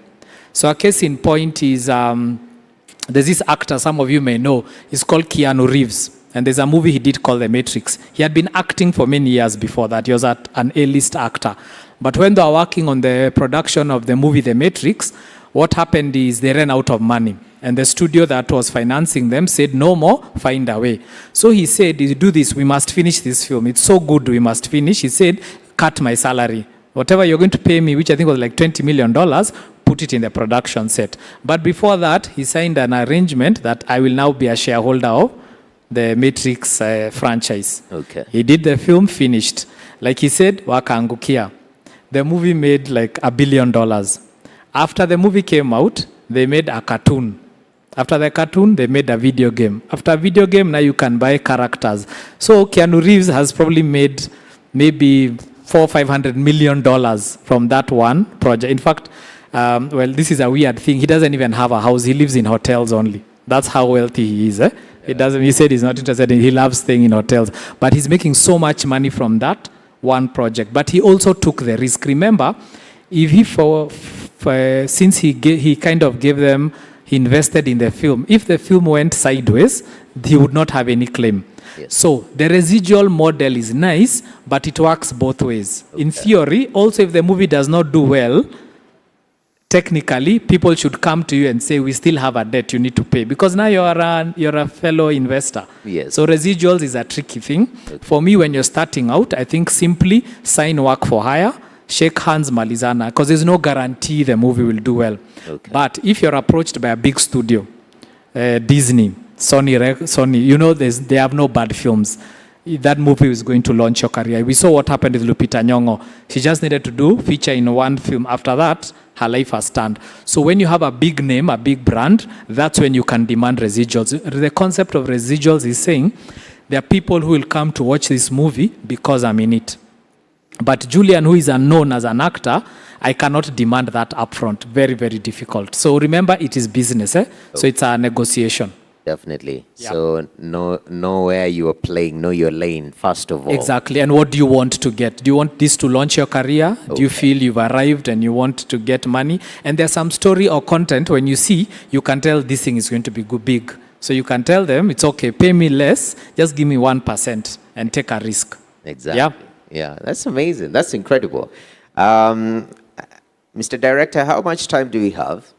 My timing screen is off, and I can see here we 23 past 11. I'd like to open up to the audience for question and answer. So I don't know who has a question. Wherever if you have a question, you'll just raise your hand. You'll be given a microphone. You'll stand up first of all. You'll be given a microphone. Introduce yourself and be very specific in your question to who you're directing. Keep it brief, okay? We don't want a history where you were born and where you are heading in future. Just straight to the question. So I see a hand here. Who else has a question? I see a hand back there. There's another one here. So 2 here. Can we start? Do I have somebody on the floor or should I come down? All right. Okay. Lovely. I'm going to help you with that. Asanteni sana. Let me begin with this young man. Yes, my name is Richmond from the Alliance High School. I had a question directed to Julian. It is, how can a creative who is independent without any base or any brand make actual bank, say before completing university or something? Yes. Thank you very much. There was a gentleman here, then I'll hand it over to you. My name is Morgan Muhoro from the Alliance High School, and my question is, perhaps you're a small-scale indie film producer or content creator, and someone steals your content, but you did not have it copyrighted. What is the best way to protect yourself from future losses such as those? Thank you. All right, that's the second one. We can pick a third one. We respond to that first draft, then maybe pick the second round, then we close. Third question? Thank you so much. My name is Evans from ZTech University, and I'll base my question on Robert Makode.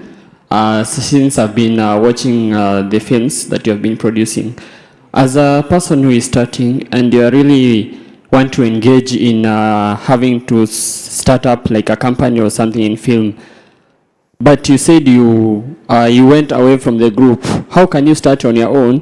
Basically, you know that maybe you are a best scriptwriter and you are a producer, but you don't have that ability to have the other things, characters, and you don't have that finance to get the other characters from outside. How can you able to tell that person who is starting such a place to be able to cater for herself or himself in that type of a place?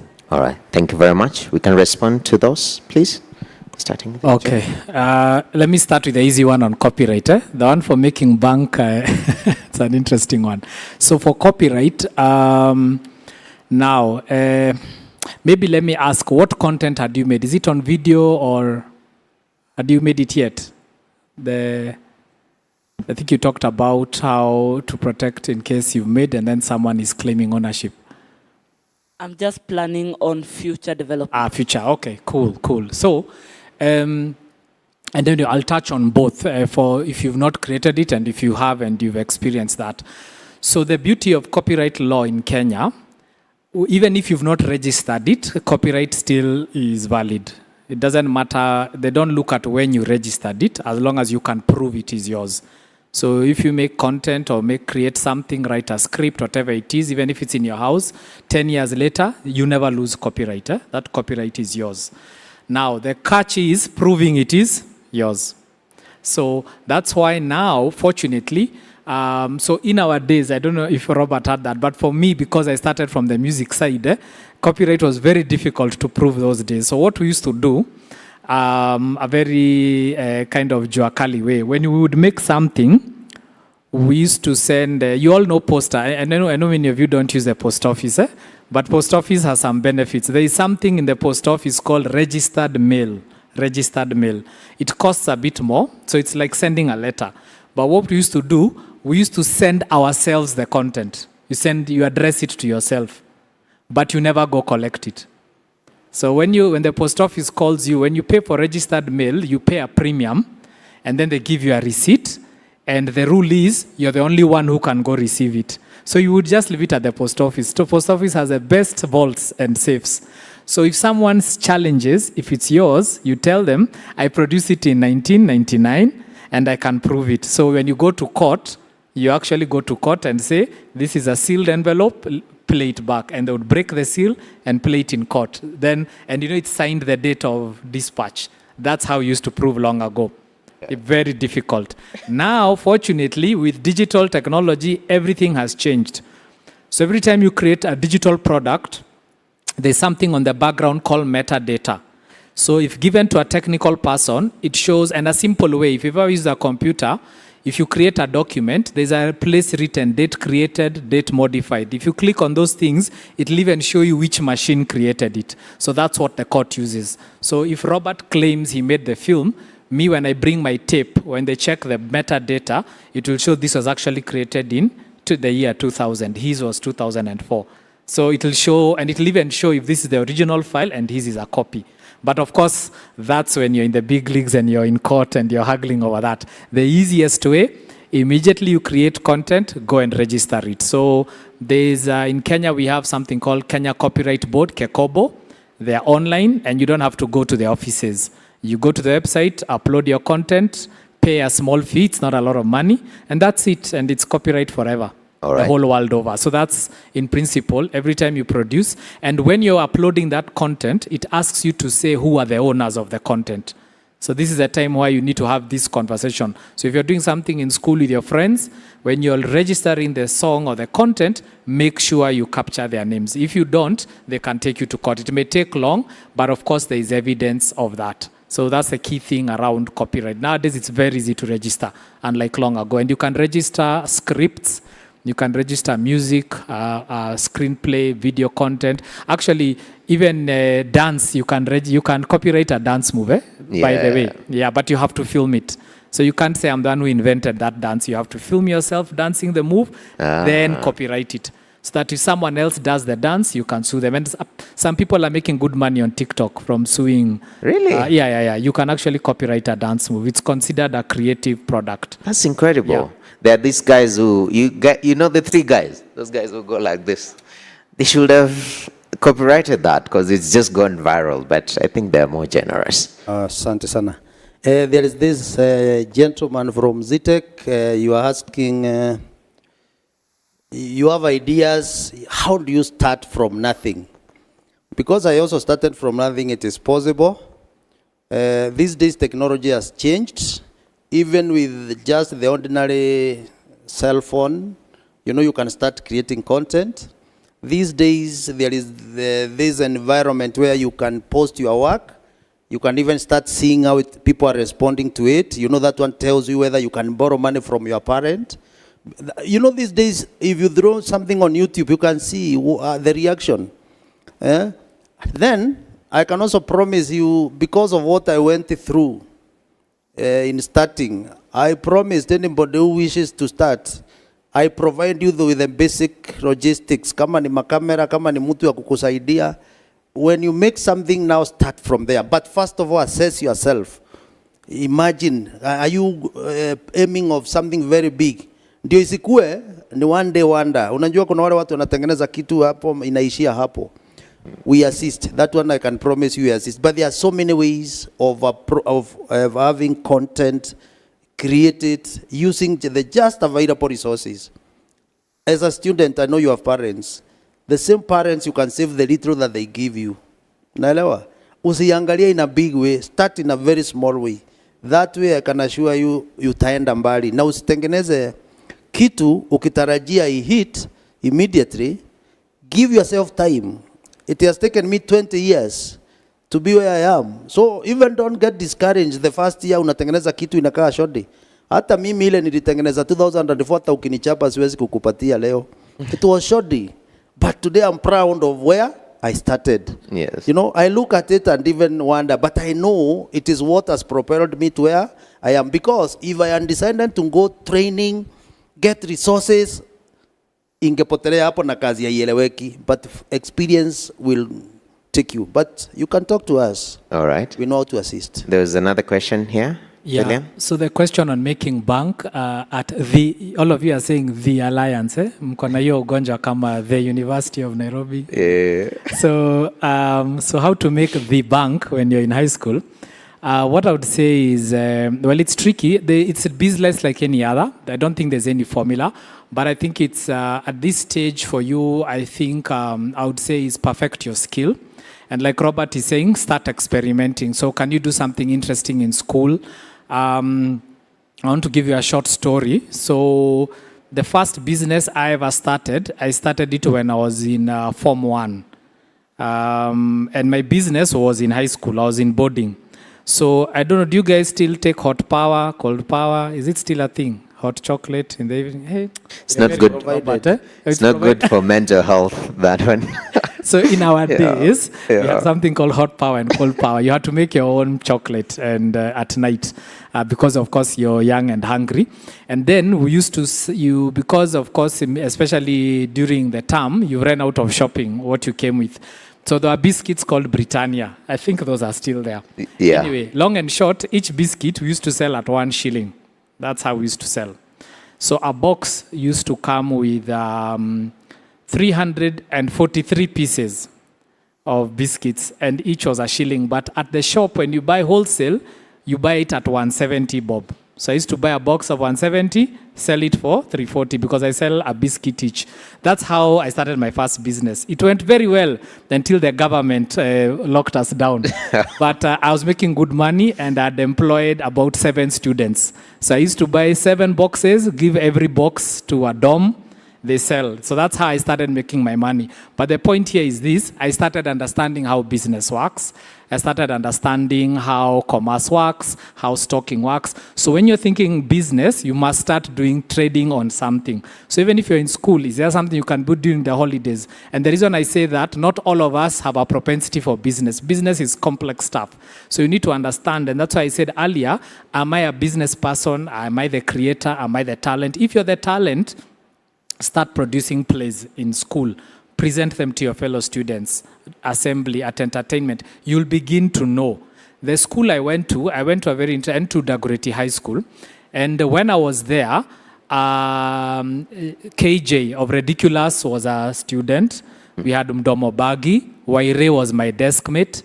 I had so much talent in my school, but when we were there, we didn't know. We were just having fun. Where he used to go sing. Some days he sings nicely. Some days he doesn't sing badly. Some days KJ, the comedian, who is now an MP, would go. He cracks some jokes. Some days they don't work. But by the time we were leaving high school, and do you remember, for those of you who may know, KJ, before he actually started Ridiculous, was an editorial cartoonist in the Standard. You know, the cartoons, he used to draw them. But in high school, he had a magazine, and he used to sell it. So in short, if you have an idea, start testing it now. If you can't crack it in boarding amongst your friends, highly unlikely it will work out there. Yeah. For me, I started my career in music. I was already working in music studios when I was in Form 2. Every time I would close for the holidays, I used to go and camp outside a studio from morning till evening. There are days they would allow me inside, other days they'll say, today you can't enter. But by the time I was finishing Form 4, I could run a studio session on my own. But at the time, I was not chasing money. I needed the skill. Once I had the skill, now people started hiring me. My fellow age mates, they would say, hey, we want to do a project. I know you can produce. Can you produce for us? Yeah. How much? I'll charge you 500 bob. That was a lot of money then. And then that's the same money I bought my first keyboard, bought my first computer. So the reality is when you're making bank, unlike markets like the US, Europe, where if you're talented, someone just approaches you and signs you on. In Kenya, you have to do quite a bit of the heavy lifting. Also, you've seen programs like Tahidi High. There are a lot of shows, Machachari, where you find young people acting and performing. That's another way to get involved. Just the way Robert is saying, if you have talent, watch TV, check who is that production house at the end, approach them. That's how you start your journey. You just have to build your brand or develop your skills. That's Julian, what will unlock for you. Julian, because I can see most of your audience are students. Now, wengine wanauliza, how do you start making money or saving money?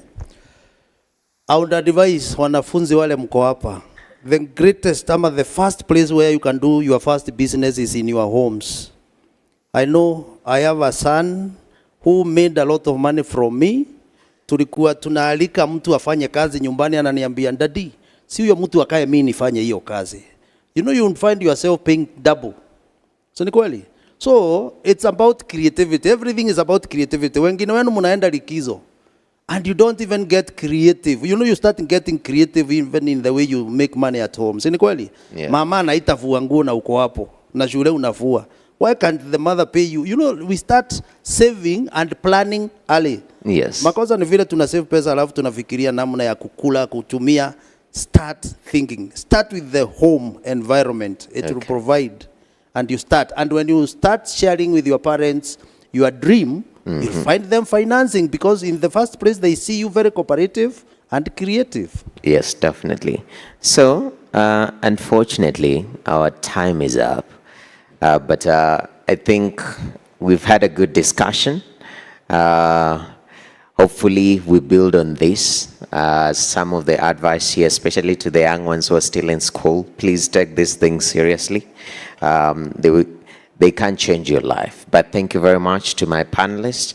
Help me appreciate Mr. Julian Masharia, who is a partner at WellMed Strategy, and Mr. Robert Makothe, who is the Managing Director, Umbrella Television Network. Opigeni makofi tena. All right, that's it for panel, first panel right here at the 7th edition of Kalasha International Film and TV Market.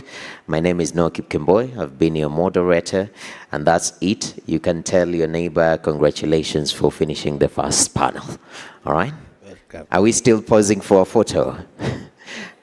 I like those ones. You see the way we've tried dress up. Today, ideally, we will be in our pajamas since it's Easter. But here we are. So we can just pose.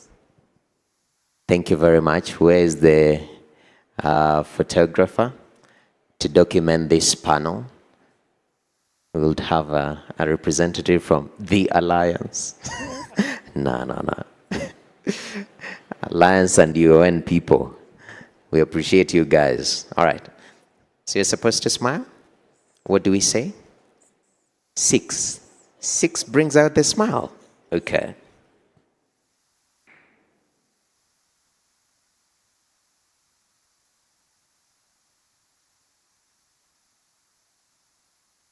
All right, thank you very much. I'd like to hand over to our MC, Jeff Mote. Please, the floor is yours. Asanteni once again.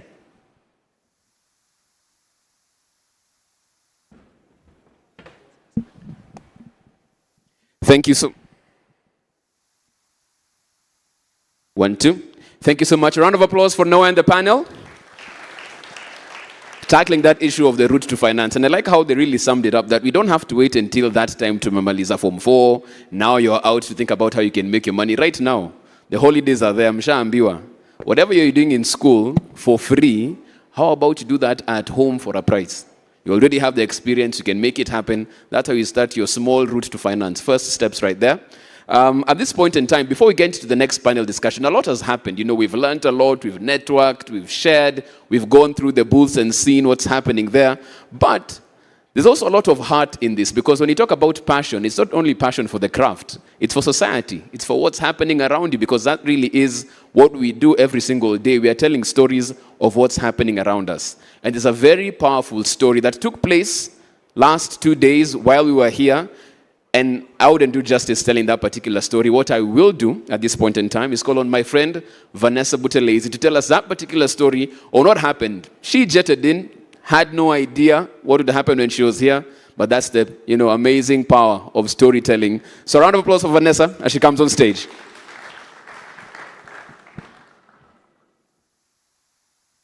Do I stand or do I? Good morning, everyone. So I've been a friend of Kalasha and panelist for... Karibuni sana and welcome to the opening ceremony of the Kalasha International Film and TV Market Festival and Awards 2024. We have the market where we discuss the business end of film and TV, how it actually makes money, makes sense. We're also going to be having the festival where you can actually enjoy those amazing productions, and they've been curated for you to watch right across the city. I'm excited to be here, Jeff, and I'm expecting a lot of networking and finding collaborations and partnerships with industry stakeholders here, and of course, making new friends and learning a lot from the panel discussions and the workshops.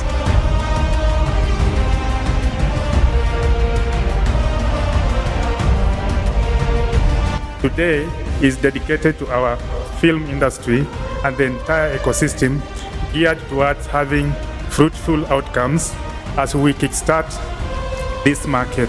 The government is committed to supporting and nurturing film industry, recognizing the economic, social, and cultural significance. We are proud of strides that we have achieved thus far and believe that we are destined to make scripted down and acted to tell people the story that we go through, but we have challenges. We don't have cameras, we don't have the right resources, the right people that help us with that. So we were actually thanking you for helping us because we have nowhere else to stretch our hands to get them.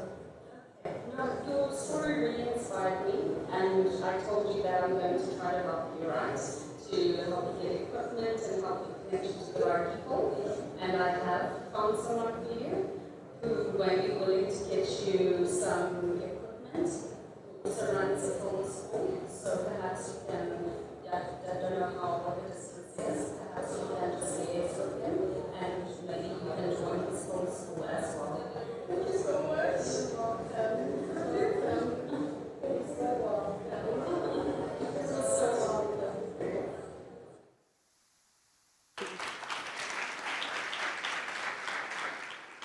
So yes, ladies and gentlemen, we don't just say that your life can change at Kalasha. It actually can change, and that is living proof. Thank you.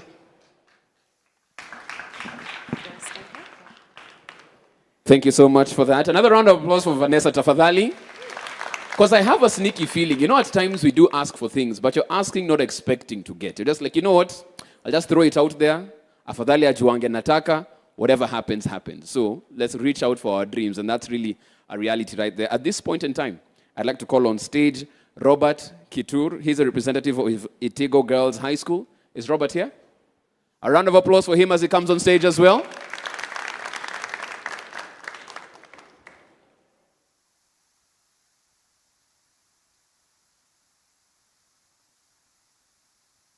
Good morning, everybody. Thank you for this. I'm Richard Kitur, a patron film club, Itigo Girls. We have come all the way from Nandi County to come and attend the Kalasha, and we are very grateful that Kenya Film Commission invited us, gave us this opportunity to attend and get that experience. I'm proud of one of my students who has actually been very confident and has spoken. She's the one who was on TV. Our school is in Nandi, as she has said. And film club was founded in our school some few months ago. The Film Commission came to our school, sensitized us, and launched the club. Since then, we have been able to record or film some talented students in dance, in music, in fine art, a number of things. We're also participating in Kenya Film and Drama Festivals, and we have our film proceeding to the nationals in Embu very soon. So thank you very much for the gift. We are very grateful, Vanessa. We are very grateful to the Kenya Film Commission and the host. Thank you so much. Thank you so much for that, Mr. Richard Kitur. At this point in time, I'd also like to call upon Protisa to come to the front. Everyone was playing, you know, your small part. What you can do, you do it. Round of applause for him as well. Hi, everyone. Mko salama? My name is Paul Kihuha. I'm a Protisa Kihuha. Na I make film equipment locally from scrap metal. And when nilisikia hiyo kitu, you understand Swahili? When nilisikia that kuna msichana mwenye anataka kusaidiwa, I just decided, mbona mimi niwachwe nyuma, si ndio? Nitataka sana nikuwe part of that project. And nikasema every equipment we have right now, tutawasaidia ndio waendelee kufanya hiyo filamu, na nikiwezekana pia mimi nitakuwa hapo, sawa? And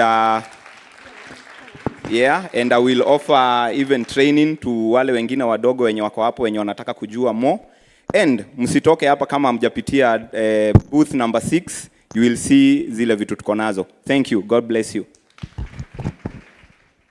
Thank you so much, Protisa. So you can see it's not only in terms of the hardware, but also the software, the talent. He's going to train them as well. It's really about paying it forward. But that's not the only thing the girls from Itigo Girls High School are getting. It gets even better. At this point, I'd like to call upon Dr. Natalie Ongeso of Maya Kidney and Health Specialties Hospital to come on stage.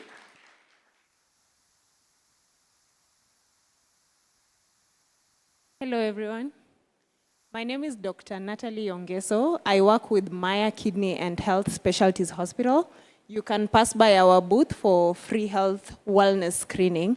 So for Itigo girls, we decided to provide them with a preventative health workshop where we will organize and go to their school and do an on-site wellness checkup. We'll do their BMIs, we'll do their vitals, we'll do their body composition. We will also be able to educate them on physical health, nutritional health, mental health, and connect them with our Tell Maya docket, where we have online services for mental health, so they'll be able to access that online platform and get help whenever they want to. So yeah, we decided to contribute to this beautiful school, and hopefully we have a very big impact on them.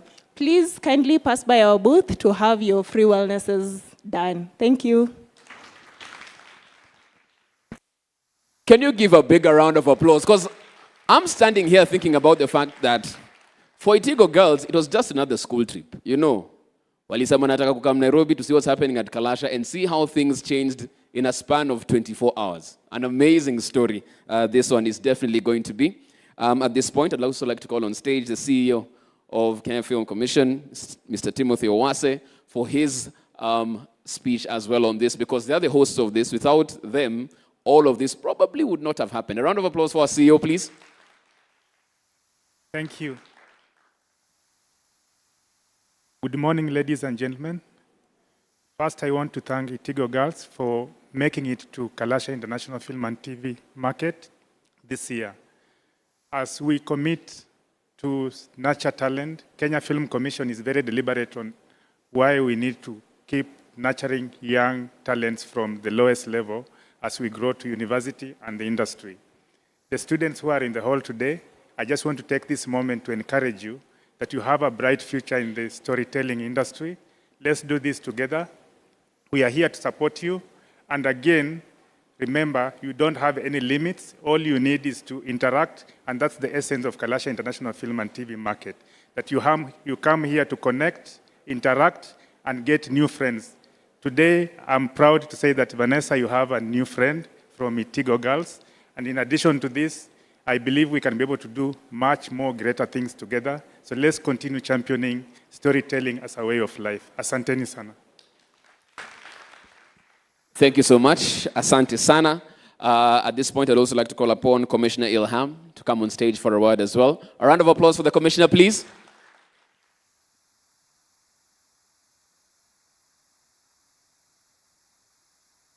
Habari zenu. Habari zenu tena. I am here today and I'm very proud of Kenya Film Commission. Mimi nitazungumza Kiswahili, natoka Mombasa. Tafadhalini, young filmmakers, kujeni, come with us on board. We are here. We have straight our hands. Tumejaribu na tuko hapa, tafadhalini. Jibidisheni, njooni. We are open. We are welcoming everyone on board. Young filmmakers, youths, please get out of that shell. Tokeni, shikaneni mikono. Tokeni, kujeni. We are listening to you. Jana tulizunguka hapa kote kuwasikiliza. Now we are still here. You can still come with us. You can still join the clubs. Tafadhalini, musiogope. Musiogope. We are here to listen to everyone. We will give chances to everyone. And Kenya Film Commission, I am very proud to be here. Come with us, all of you. Vanessa, we are very thankful. We are proud of you. That was a bold step. That was very bold. Tafuteni usaidizi. Talk to people. You're here to communicate. You are here to interact. Kindly interact. Zungumzia nene, nongonena zeni. Please, talk to each other. And we are here to listen to you all. Asanteni sana. Thank you so much for that. Of course, as she said, be bold, ask for it. You know, they always say, asiyekuwepo na lake halipo. And it actually means, even if you're here, let your presence be felt. Go to the booth, go up to that person, ask for their contact, ask for a follow-up meeting. That's how you make your presence felt. And you make sure this is of value to you. I'd also like to call upon Commissioner Lucia to come on stage. A round of applause for Commissioner as she comes on stage. They're not supposed to be using that.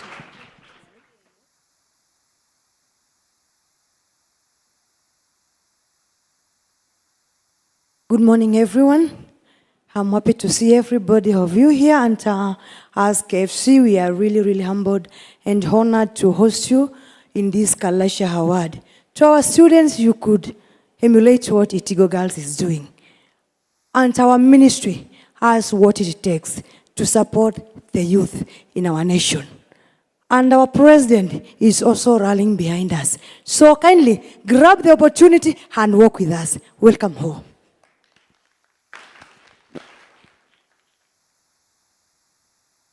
So Commissioner Lucia will remain on stage. And for everyone else who has spoken, please come on stage. With the lovely girls from Itigo Girls High School to come on stage as well for a group photo on this one. This is a momentous occasion. I mean, how many school trips do you go for and come back to school with equipment, training, wellness care? I mean, doesn't happen really often. A round of applause for them as they come on stage. Our guys of the Alliance. I can't hear your applause. Nini Nimbaya. There you go. Yeah. We can't only be saying I went to Alliance. No, we will clap for them as well.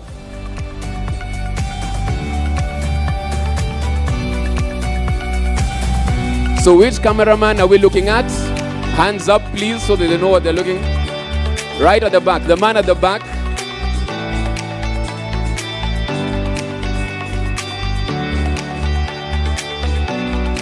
So you look at the man at the back.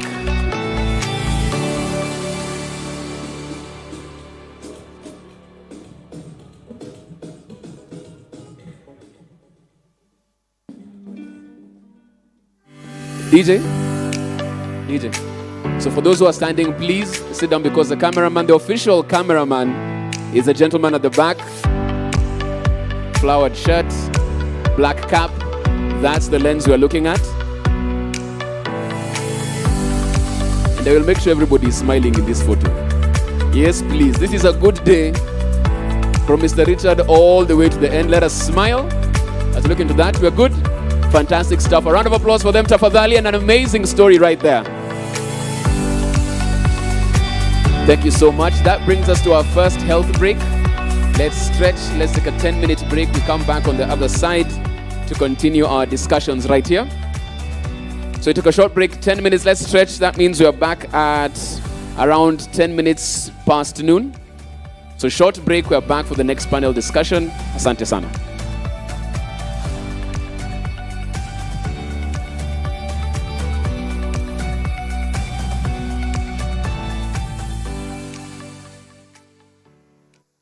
Want to elevate your entertainment? Then add Showmax to your DSTV subscription at no extra cost. Showmax is not a TV channel. It's an on-demand video streaming service on Showmax.com. To add Showmax to your DSTV subscription, simply use the My DSTV app. Select Add Showmax. The app screen will confirm that you qualify for Showmax at no extra cost as a DSTV Premium subscriber. Now you can enjoy exclusive shows and movies. Add Showmax to elevate your entertainment.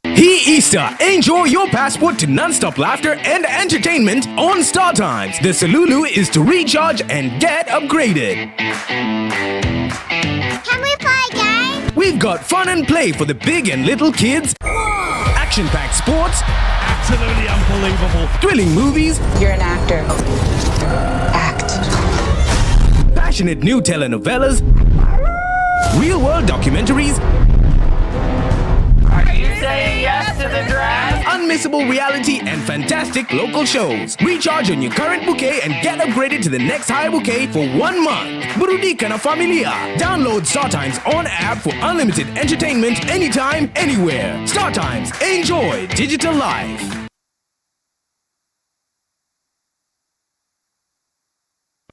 This is the season where dreams come to life. Where glamour meets excitement. Discover new trends and opportunities in the explosive market sessions. Enjoy the most recent films at our movie screenings. Engage with your favorite industry stakeholders. Explore and experience the B2B sessions, exhibitions, conferences, and workshops. And of course, the most magical place, the Kalasha International Film and TV Awards ceremony, where the industry's finest gather to celebrate excellence. Lifetime Achievement Award goes to the Kalasha International Film and TV Market Festival and Awards 2024 awaits you from the 27th to the 30th of March at the KICC Nairobi, Kenya, where art meets commerce. Buy your ticket at www.tikiti.co.ke. Be a part of this year's festival.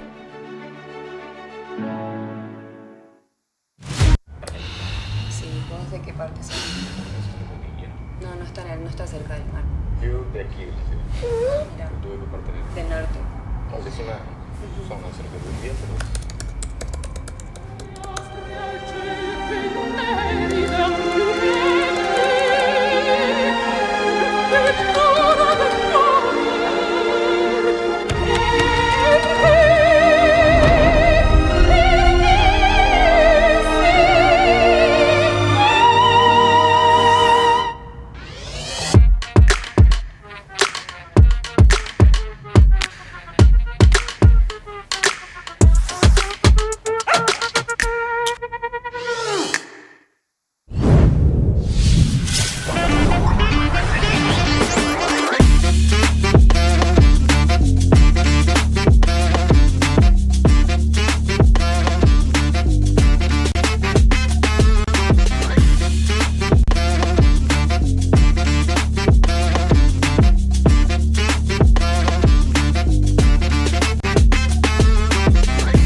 Want to elevate your entertainment? Then add Showmax to your DSTV subscription at a discount. Showmax is not a TV channel. It's an on-demand video streaming service on showmax.com.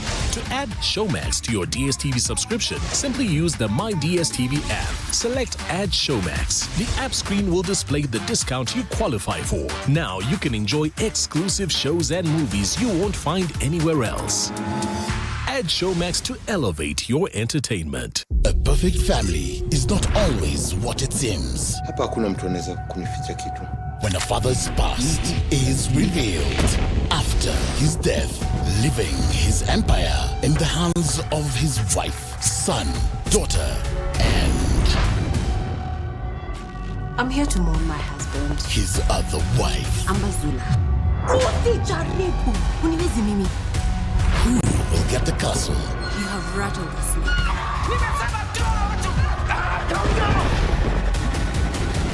The war of succession is on in the all-new Kasiri.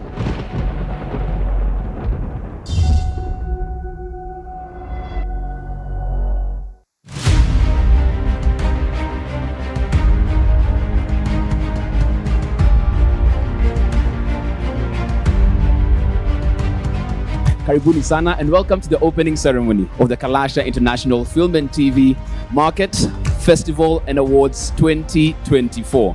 We have the market where we discuss the business end of film and TV, how it actually makes money. makes sense.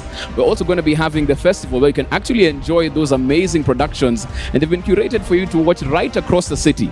I'm excited to be here, Jeff, and I'm expecting a lot of networking and finding collaborations and partnerships with industry stakeholders here, and of course, making new friends and learning a lot from the panel discussions and the workshops.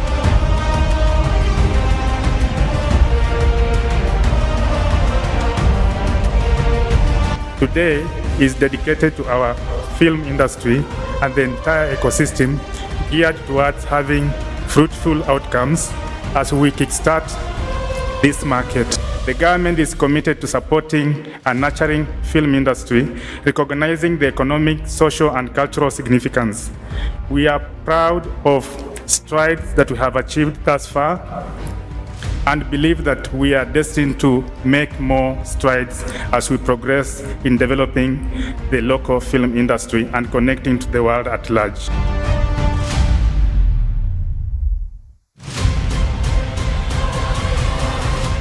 Ladies and gentlemen, we are glad to have you. I've already mentioned that we have quite a menu for all of us. In the course of the 3-4 days of being around the city, find time to savor, to taste what the beautiful country and the beautiful city has to offer.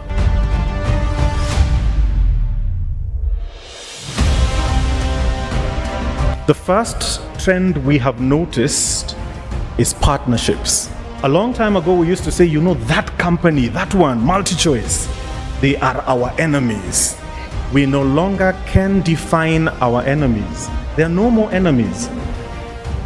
The person who actually determines who an enemy is yourself. Our expectations is to also be part of learning in the Kalasha film and TV market, because we are students ourselves and we want to make these connections because we are right in the heart of the industry as we enjoy the very good productions that have been made here in Kenya. As a government, we are committed to supporting and nurturing the film sector, and we recognize its economic, social, and cultural significance. We understand the importance of providing filmmakers with the resources, infrastructure, and opportunities they need to thrive. And in the spirit of collaboration, ladies and gentlemen, we invite filmmakers and the media professionals from across the globe to forge partnerships, share ideas, and explore new possibilities. Let this film market and the festive serve as a platform of dialogue, innovation, and inspiration. Thank you so much. And with that, the PS declares the Kalasha market officially opened. Thank you.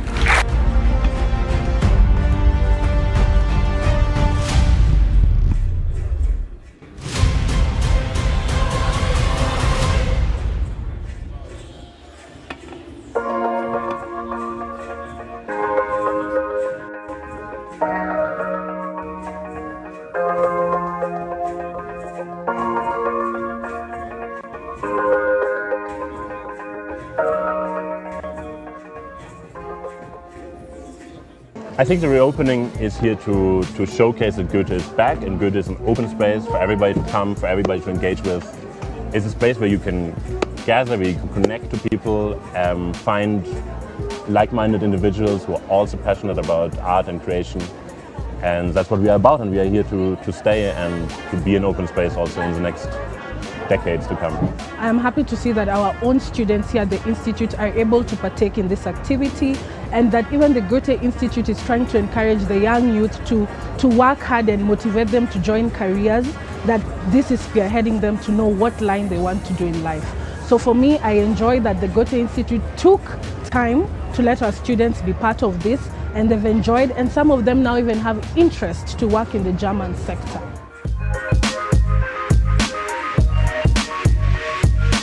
Hi, my name is Lily Kobler. I'm the director of the Goethe Institute, the German Cultural Center, and we're really having huge celebrations here today. We've been renovating and refurbishing and trying to create more accessible and welcoming spaces for our visitors, our partners, and the creatives of Kenya. So we're really, really happy that we're done with this and we're able to open our spaces again. So I'm most of all excited. It's like a dream come true, because you see building and construction and you can't really imagine what it will be like when it's alive. But now it's alive.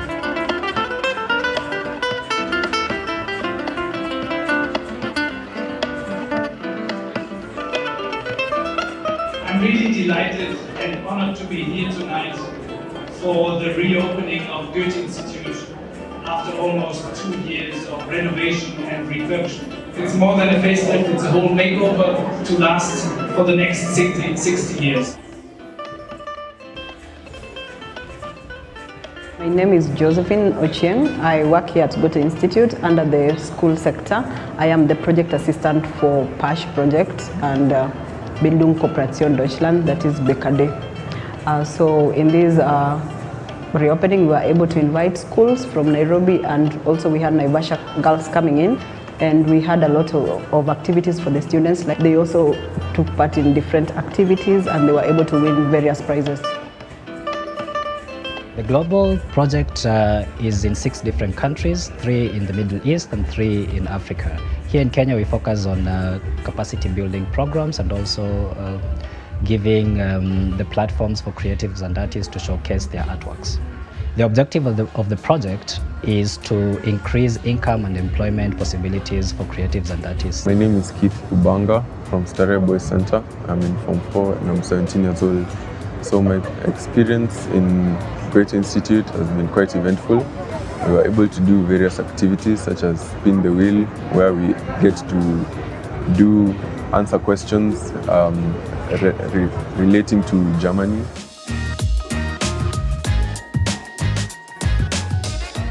My favorite one was the scavenger hunt. We were able to do a scavenger hunt using an app called Kalasha, where we will go around the city looking for checkpoints as we get to know more about Kenyan history and more about the city itself.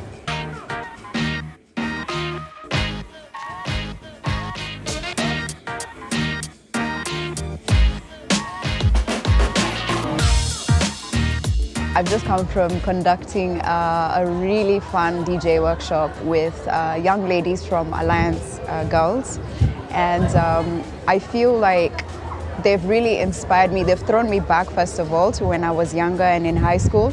I wish I knew that there was options for careers like these when I was in high school a few years back. And I feel like the impact of this workshop is not only exposing them to other career paths, but also empowering them to know exactly what it entails to be a DJ, not just playing the music and having fun, but setting up your gear, troubleshooting, sound, if there's something wrong with your wiring, just empowering girls and young ladies to know that they don't have to wait for somebody to check their technical gear for them, they can do it themselves. I mostly create content for children, so illustrated books, 2D animations, games. Apart from that, I've been a lecturer at ADMI for the past 3 years. I've been teaching illustration in animation, so everything that goes on before the actual animation production, including character design, that's what I do. So back in 2021, I partnered with Black Rhino and Goethe Institute, and I was given training in VR. So I was part of the state-of-the-art 2.0 Usoni. I was one of the 5 artists, and I created different cartoony looking scenes that represent the style that I'm after. So for the past 2 days this weekend, I was lecturing and giving a workshop to everyone about virtual reality. The Cultural Programs Department is here as a space to support creatives. We welcome all kinds of creatives, especially young and mid-career creatives, to explore new practices, new approaches to art making, to engage with different art forms. We support specifically some larger projects in key areas. For example, the Dance Life Fest that's coming up this year again, focused on contemporary dance. We have an exhibition series that supports artists in making ambitious conceptual artworks and exhibiting them here at Goethe Institute. And also, we obviously build international connections, especially to Germany, to find international partners for connecting the Kenyan art scene to the world. Supporting creatives, man, like from the very first day I walked into the Goethe Institute, actually, this Goethe Institute, I've always got a yes. Even if it was a no, but it waited and waited and then it turned into a yes. So I just want to appreciate them for supporting the art, supporting the artists.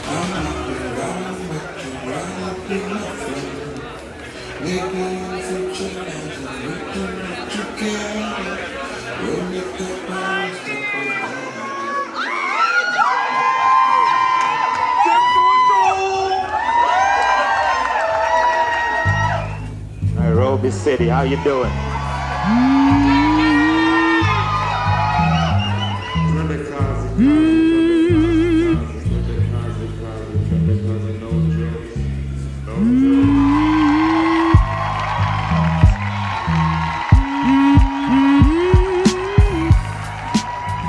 yangu na gote join na go way back kabla naishi Kibich way back yani.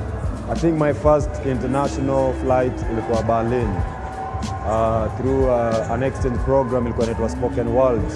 Nilimake friendships zenye na work nazo mpaka saa hii through gote from waseka Viva Konagwa.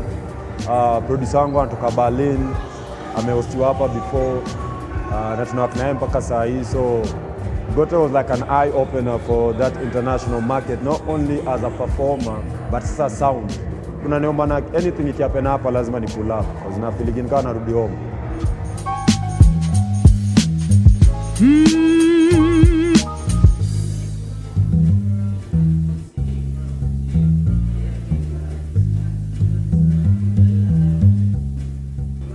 We hope that these spaces will be an inspiration to artists, to students. We have expanded our terrace. Actually, the terrace was not in existence at all. So we are glad that that has been put in place and our spaces are a bit larger, and we hope that these spaces offer inspiration where artists can come here, bounce their ideas around each other so they can learn and grow.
When you talk about sustainable and independent filmmaking, we know the barrier to entries have been brought down, and today we will delve into this particular session, and hopefully by the end of it, all of us will have figured out some ways that we can solve these emerging challenges that touch on independent filmmaking. We first of all need to know the market. Why are we filming, and how can we gain money from the product we are involving in? And it is the job Ladies of the and producers gentlemen, to we start know the next and panel understand discussion in the market. If you want to go beyond borders, research is key. You have to research global trends as well as local trends. If you're an indie filmmaker, what are some of these challenges that we face? There's a lack of like a kind of consolidated effort on an educational level that aligns our aspirations. It may look easy or tough, but again, as long as you believe in yourself that you have that structure that you have to tell your stories. Anyone can do it. Anyone can tell this kind of story. You just need to come to Africa and see how things work and how people are here. And for indie cinema, indie films, people, it is quite easy for us to tell this kind of story, and it will sell in China. Which other avenues should indies filmmakers explore to make returns on investment? How can you advise such a person who has a story, maybe has excellent actors, but does not know where to start? We as Africans know that we have to be ingenious in how we engage and relate and figure out our way. So we need to believe that we can figure out that way. Now we should start thinking about self-distribution. Then the next step, distributors will come after you. What is the place of a business plan for an independent filmmaker? And do you ever have an end in mind at any given time you are coming up with your story? So how can you make a business case as a filmmaker to anyone to say that this is an investment? You don't have an audience. And then we're always looking outside. We're saying, like Mr. Soko said, grow your audience in Africa and in the diaspora. But what about in Kenya? Passion and love for stories does not put food on the table, as we know. And it's been a major concern. It's come up a number of times in this room. So yes, we also do it for the money, but what industry doesn't? Show them that this is what I can do as a cinematographer.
Where glamour meets excitement. Discover new trends and opportunities in the explosive market sessions. Enjoy the most recent films at our movie screenings. Engage with your favorite industry stakeholders. Explore and experience the B2B sessions, exhibitions, conferences, and workshops. And of course, the most magical place, the Kalasha International Film and TV Awards ceremony, where the industry's finest gather to celebrate excellence. Lifetime Achievement Award goes to the Kalasha International Film and TV Market Festival and Awards 2024 awaits you from the 27th to the 30th of March at the KICC Nairobi, Kenya, where art meets commerce. Buy your ticket at www.tikiti.co.ke. Be a part of this year's festival. The lives of two young girls. My star sign is lucky. Something good will happen. Yani mom na dad wanafight na wewe kazi yako ni zodiac signs. Raised by secrets. There's a lot going on at the moment in this house. It's either Baluto tumeyo pesa or else. Is about to be changed forever when their true identity is uncovered. That girl is not his daughter. That Anetas will prove me right. I'm really concerned. If they treat her like an outcast, she'll definitely go back to their family. In the brand new unmissable Zari. Only on Maisha Magic Plus, the home of local. Now available to DSTV Access.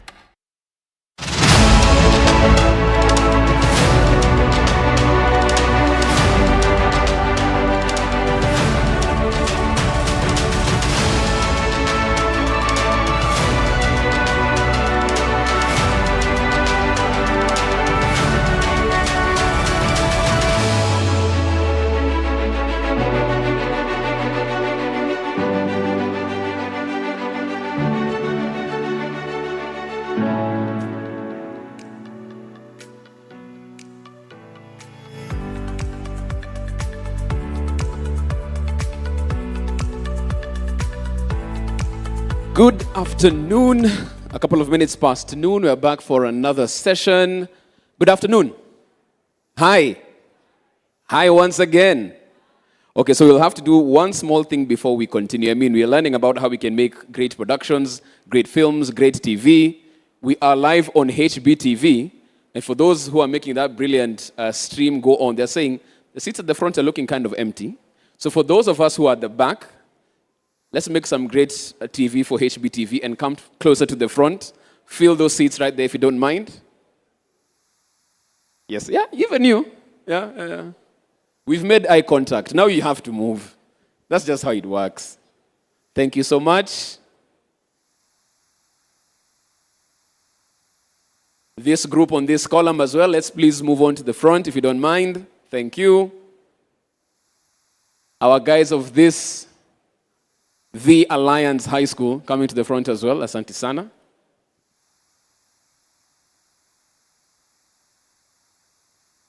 As we settle down, as we do that, even for those who are outside and probably going around the booths, we're now officially getting into the next panel discussion. And this is about incentivizing of the creative industry. For the past 2 days, it's been an hot button issue. You know, how do we make sure that the creatives, the filmmakers, the producers are getting enough incentive to actually carry this out as a business? We had KRA here talking about their tax incentives. We had Kipra looking into policy and how they can actually make more progressive policy as far as filmmaking is concerned and the industry. And there have been gentlemen who have been here since 6 in the morning, going through a focus group, getting data on how strategy and policy can actually lead to these particular incentives that we're talking about. And that's what they'll be unpacking in the next minute or so. So let me call upon this particular team that will be talking about the incentivizing of the creative industry. Leading this particular discussion will be Mr. Jonathan Altsberg, the Executive Chair of Altsberg SBI. A round of applause for Jonathan as he comes to this front. Also on that particular panel, there he is. A round of applause for him, please. Thank you so much. Dr. Ezekiel Onyango. Daktari. Yesterday he came with some Bob Marley. Is that what he's waiting for? I don't know. The DJ was, oh, there he is. There he is. Round of applause for him as well. And rounding up that particular panel, Philip Karanja, Philip Productions, as he comes on stage. There you go. It's all about incentivizing of the creative industry. Gentlemen, over to you. Thank you very much. Habari, everybody. I'm Jonathan. I think I should mention that I run an international creative consultancy based in the UK. We do a lot of work around the world in helping countries successfully develop their film industries. And I'm joined by 2 people who you probably know very well, and I'll invite them just to introduce themselves, and then I'll explain what we're going to be doing. Thank you, Jonathan, and thank you, Jeff. My name is Ezekiel, or you can call me Easy. I'm here in my capacity as chairperson of KFTPA and a friend of the industry. Thank you.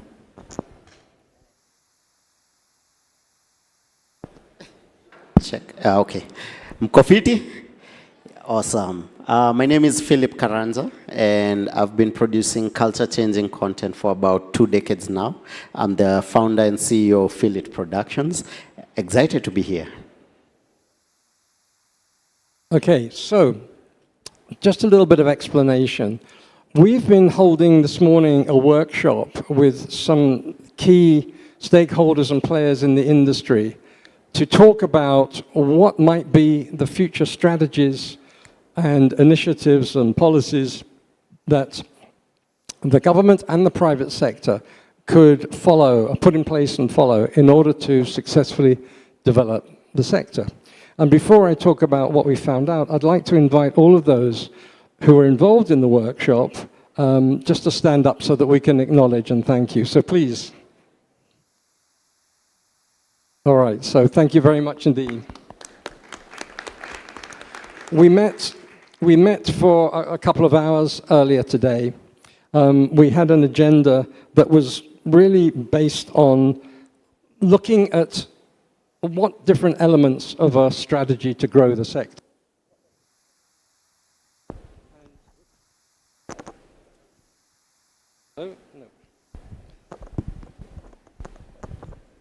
The first strategy being to get enough microphones that work in the country. Anyway, it looks like we've solved that problem straight away. So we were talking about and debating what might be the strategies that we could create and follow here in Kenya for the future success of the sector. And although it was mentioned that we're looking at the creative industries, and the creative industries as a whole have a lot of potential in this country. In this particular meeting, we were very focused on film and television rather than the whole of the creative industries. What we did is let me see if I can get this to work. We looked at what we thought the key opportunities were for Kenya in its screen sector, and when I use the words screen sector, I'm talking about film and TV production all the way through the value chain to distribution, to reaching audiences. We debated what are the key elements or impediments that could be holding us back, and then we talked about what can the government's role be in terms of policies, initiatives, measures to help the industry successfully grow.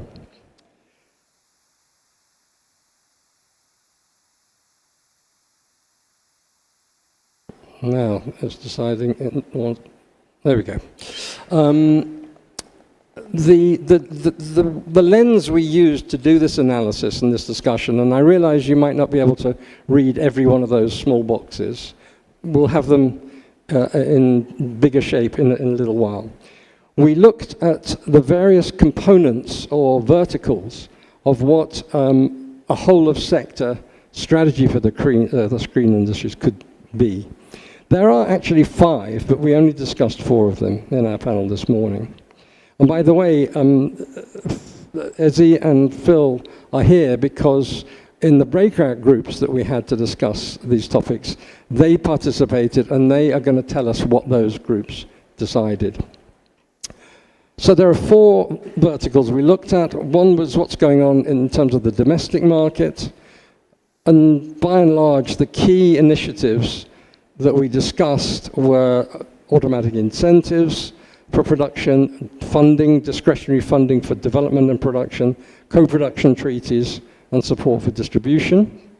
The second vertical addresses the international environment, and there we looked at, well, what do we need? Film Commission, well, you already have a very excellent one.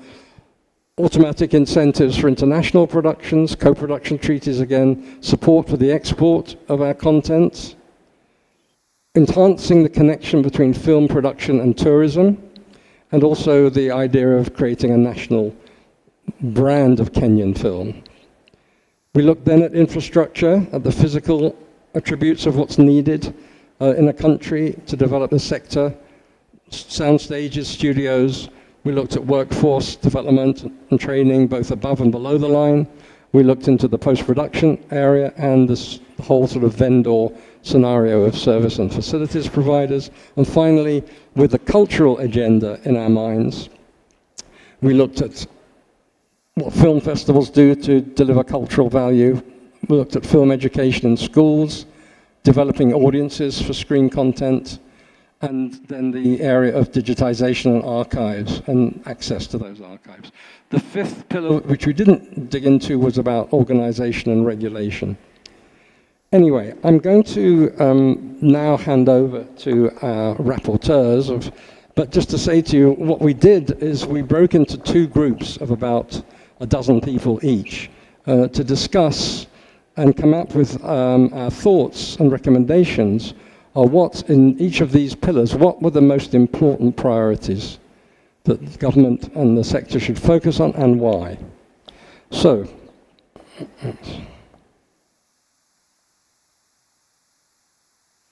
let's start with the domestic verticals, and I'm going to hand the rest of this discussion on the domestic situation to my colleagues. Right. Before we proceed, I usually like to get a feel of who is in the room. So I'm seeing a lot of young faces. So how many people are film students? You're studying film. Okay, so that's the majority. How many people own production companies?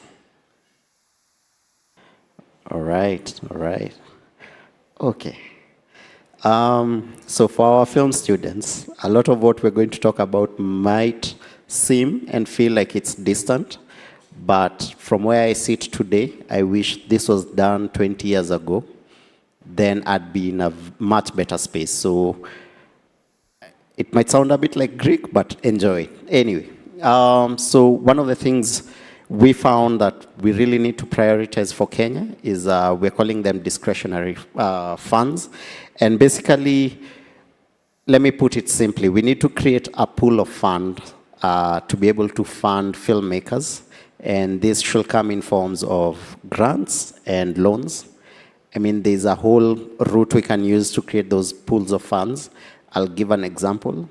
Today, if a filmmaker in South Africa wants to do a film, and they're based in KwaZulu-Natal, and this is an actual conversation I had with a film producer, the smallest amount they can raise to start production of their film is about 7.5 million rands. That's a lot of money. And this is from a pool of funds created by the government, by the county governments, by institutions. And so for film to grow in this country, we need to create a pool of funds. Yeah. Easy, you want to expound on that? Thank you, Phil. When you look at the term discretionary, go and study it further. But when you look at the end where it's in brackets, there is development. For you to produce something, you have to develop it fast. You have to have a creator's mind. You've got to write a good story. And then you've got to get to a place where you go to manufacture it, which is production. And that's why we think if we've got funds that are dedicated to this particular space, then we'll be able to actually produce. I'll want to add on what else we thought was a priority for growth impetus of the domestic industry is what we're calling automatic incentives. The term automatic here doesn't mean that you press a button and the incentive comes. It just means that the rules and regulations will be so simple and so clear that when you read it, you know whether you qualify for it or you don't qualify for it. In terms of incentives, what we are looking for is how can we help producers, production companies, independent producers be able to efficiently produce costs, or rather content at value. And this will range from government providing soft investments into the productions that we are doing in various forms. Another area that we thought it was a priority for us to develop the domestic industry was co-production treaties. And co-production treaties are important, where we've got a relationship between Kenya and another country that can allow us to enjoy the benefits that that country has in terms of their incentives. If you can get a 20% from another country and a 20% from your country, already you have 40%. So these are the key priority areas that we think are important in the situation of developing the domestic industry. Absolutely. I think we can go to the next slide. Yeah. Just before I go to the next slide, we also discussed, in terms of discretionary funding, we also discussed in one of our groups the idea that this funding should not just be about production, but should also be available throughout the value chain. Yeah. And Phil, maybe you could pick up on that. Oh yeah, absolutely. I think we need funding right from script development all the way to marketing and distribution. So we need a fund to help us with scripts and script development, with pre-production, with the actual production, post-production, marketing, and distribution. So yes, across the value chain. Absolutely. Thank you. I should also mention that we're going to have time later on for any questions that you might have from the floor, or if any of you who are involved in our discussions want to expand on any of these topics. So I'm hoping there will be roving mics available later on for this purpose. I just want to add one bit of information about discretionary funding for projects, for development and production. These are pretty common in many of the developed markets for screen production around the world. Not everywhere has them. But what we noticed in some countries is that they had a dual purpose for this investment. The dual purposes were both nurturing new talent and giving new voices an opportunity to express what they wanted to express in the form of screen entertainment content. And the second was So that was sort of new for new faces in the industry, and in some countries there was a specific fund for that, and actually the expected returns from that fund are kind of limited, because we know that sometimes when you're giving new talent a voice, the appeal might not be to everybody in the country. And the second fund was sort of for more established filmmakers, where the return required was at a much more serious level. So the idea of discretionary funding, certainly for development and production, has to be thought of in the context of, well, what kind of filmmaker are we trying to support, and what should our expectations be about the returns? Right, we're now moving on to the international environment, and again, I'll pass it to my colleagues to discuss. Thank you. The term international here means inward productions.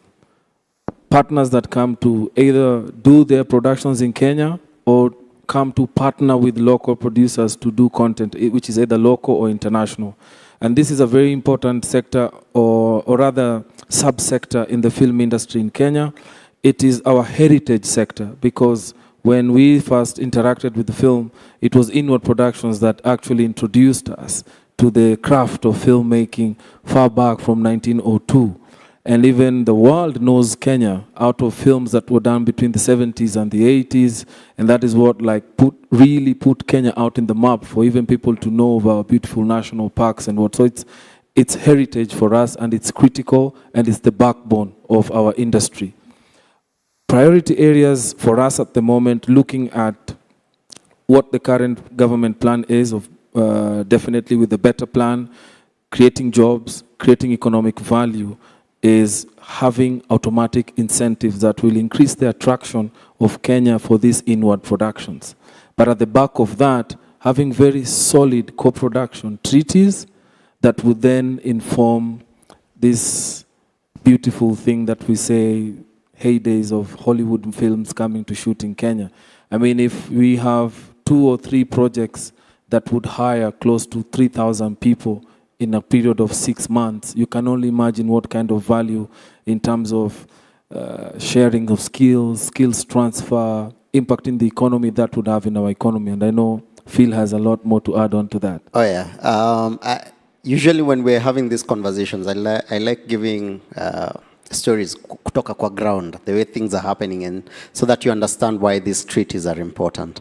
I'm happy that API is in the crowd.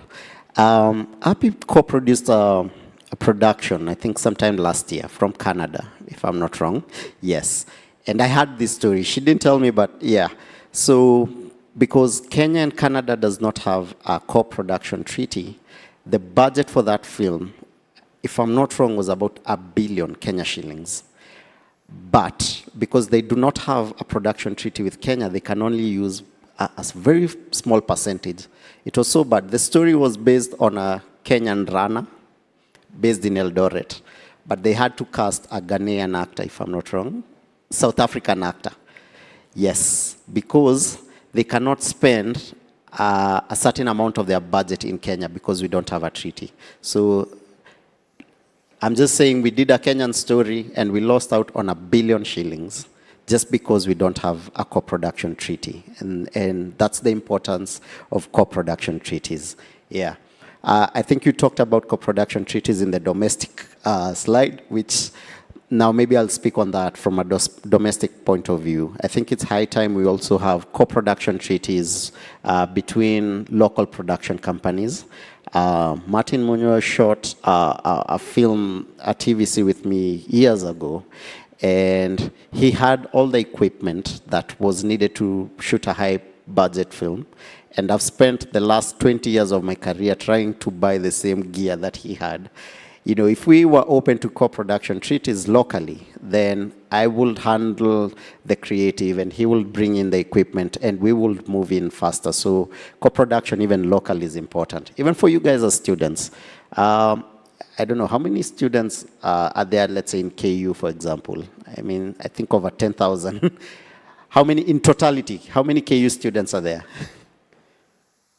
Yeah, you know, those, like over 10,000, those are 10,000 eyeballs. If KU had a co-production treaty with Philip Productions, and every time we do a film, we get to screen it across all KU campuses. That's growth for us, and that's audience development. Yeah. I know your team discussed national film brand. I'm curious to hear about that. So a third priority area that we're calling the national film brand, we find that this is very important, and it's lessons we've learned from other territories and countries, where if you travel, you're in a plane, you have a catalog of films, you don't find anything from your home country. You go to another country and you go into a cinema and you find everything else from everywhere else in Africa, but you don't find anything in your country.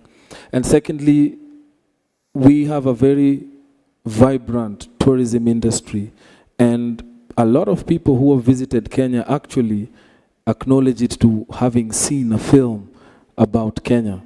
So when we develop a very strategic national film brand, it will not only respond to our own film industry, but it will respond to the to the tourism sector. It will respond to the technology sector. It will respond to higher education, because we'll be able to show the capacity of what the country can offer across all other sectors. So that, we think, is something that in Kenya we've had something called Brand Kenya. And Brand Kenya mostly focused on branding Kenya as a tourism and investment destination. And if we can include our story of a national film brand alongside that Brand Kenya story, there'd be very, very good things that would come out of that. Thank you. Thank you. I just want to add a couple of points here. In dealing with a holistic strategy for the whole of the sector, obviously we look to government to invest. When government invests, typically the Treasury Department or the Finance Ministry, they're looking for a return. And the return can be counted in many different ways. And in fact, although the Exchequer is mostly interested in financial returns, actually there's very substantial cultural and other benefit to be had. And this discussion of national film brands and tourism delivers value in what we call, what has been known as soft power. So soft power is when a nation's identity and stories and locations are presented to the world through the medium, in this case, of the screen content, feature films, scripted series on TV, documentaries possibly, even reality shows. And what happens is audiences around the world, and indeed governments around the world, start to understand better the characteristics of a particular nation and its people. Now, this is very difficult to identify in quantitative terms, so a conversation about this with the finance minister might not last very long, but in terms of overall strategy for a government, these sorts of economic, cultural benefits are tremendously important. And I think when we think about these strategic priorities, particularly like automatic incentives, then we're able to turn to the finance ministry or the economic ministry and present a lot of very solid, quantifiable evidence about the macroeconomic impacts in terms of GDP and numbers of jobs and inward investment, as well as what we call micro impacts, which is about how when a production, an international production, comes to a country or a region, how much money they spend very quickly across the economy. So these are various, very important aspects. I just want to go back, if I can, to this chart, just to see where we are. So this is a description of a sort of a generic strategy for the growth of a screen sector. And we're dealing with 4 components. And I think as we have this conversation, you can start to see how they're tied together. You know, we talked about certain initiatives for the domestic market, and then we can see how it interacts with international ambitions. So for example, from the perspective of wanting to attract international films, you need to have talent and crew here who can work on those films, And usually that talent and that crew starts its career journey in the domestic production sector. So as we go through this discussion, please take note of these interactions between these different areas. Okay, we've talked about domestic, we've talked about international. Let's now talk about priorities for the country in relation to infrastructure. And please do, as you're listening, please do think of questions that you'd like to ask our panelists later on. Okay, over to you. Okay. So of course, workforce development and training is pretty straightforward. So assuming everyone does their job and government gives us very good incentives, and so we have more jobs coming in. Now the next challenge becomes, if all the Hollywood and Canada and UK and Chinese productions are coming into Kenya, do we have a large enough workforce that is well developed and well trained? So for us to be ready for the jobs that are coming, we then absolutely have to train our people. Yeah. It's always two terms that we have in this space, where you have film occupations. These are occupations that exist within the value chain of filmmaking, and then you've got supporting occupations. This is your driver that you're getting out of transport, hospitality, and all those things. So the primary objective as a priority is to develop occupations within our value chain, straight from development up to the end. But also, a secondary priority is to ensure, even if we have got these supporting industries that support us, how can we ensure that they are sensitized enough to also design their businesses in a way that can support our industry? If we have cross relationships with people in hospitality, so that it's automatic, they know if we're talking about hosting a film crew in a hotel, the staff are aware these are people who eat at 3 a.m. There's already like a team that's set aside for that. So workforce development cuts across our own ecosystem and also the support ecosystem. Once you develop this number of people to work, and I'll give an example of maybe Panavision, who train a lot of young people in Kenya to become electricians and grips. The ratio of one light to the trained technicians in Kenya right now is about 1 light to 6 people. So you already see that there's not so much opportunity because they've done so much work to train. Now, if we're going to train, that ratio will increase. It will be 1 light to 20 people. So it means they'll be sharing very little revenue. But if we go to the second priority, where is services and facility providers increase, then you've got the capacity of Panavision has increased 10 times, then the ratio goes down. Then the ratio is 1 light maybe to 3 people, and the opportunities increase like that. So the second priority for us is, as we develop workforce, let's also create facilities that will absorb the workforce so that they can service the industry. And as Phil is a producer now, he'll talk about the last 2 priorities that we put in place. Thank you. Absolutely.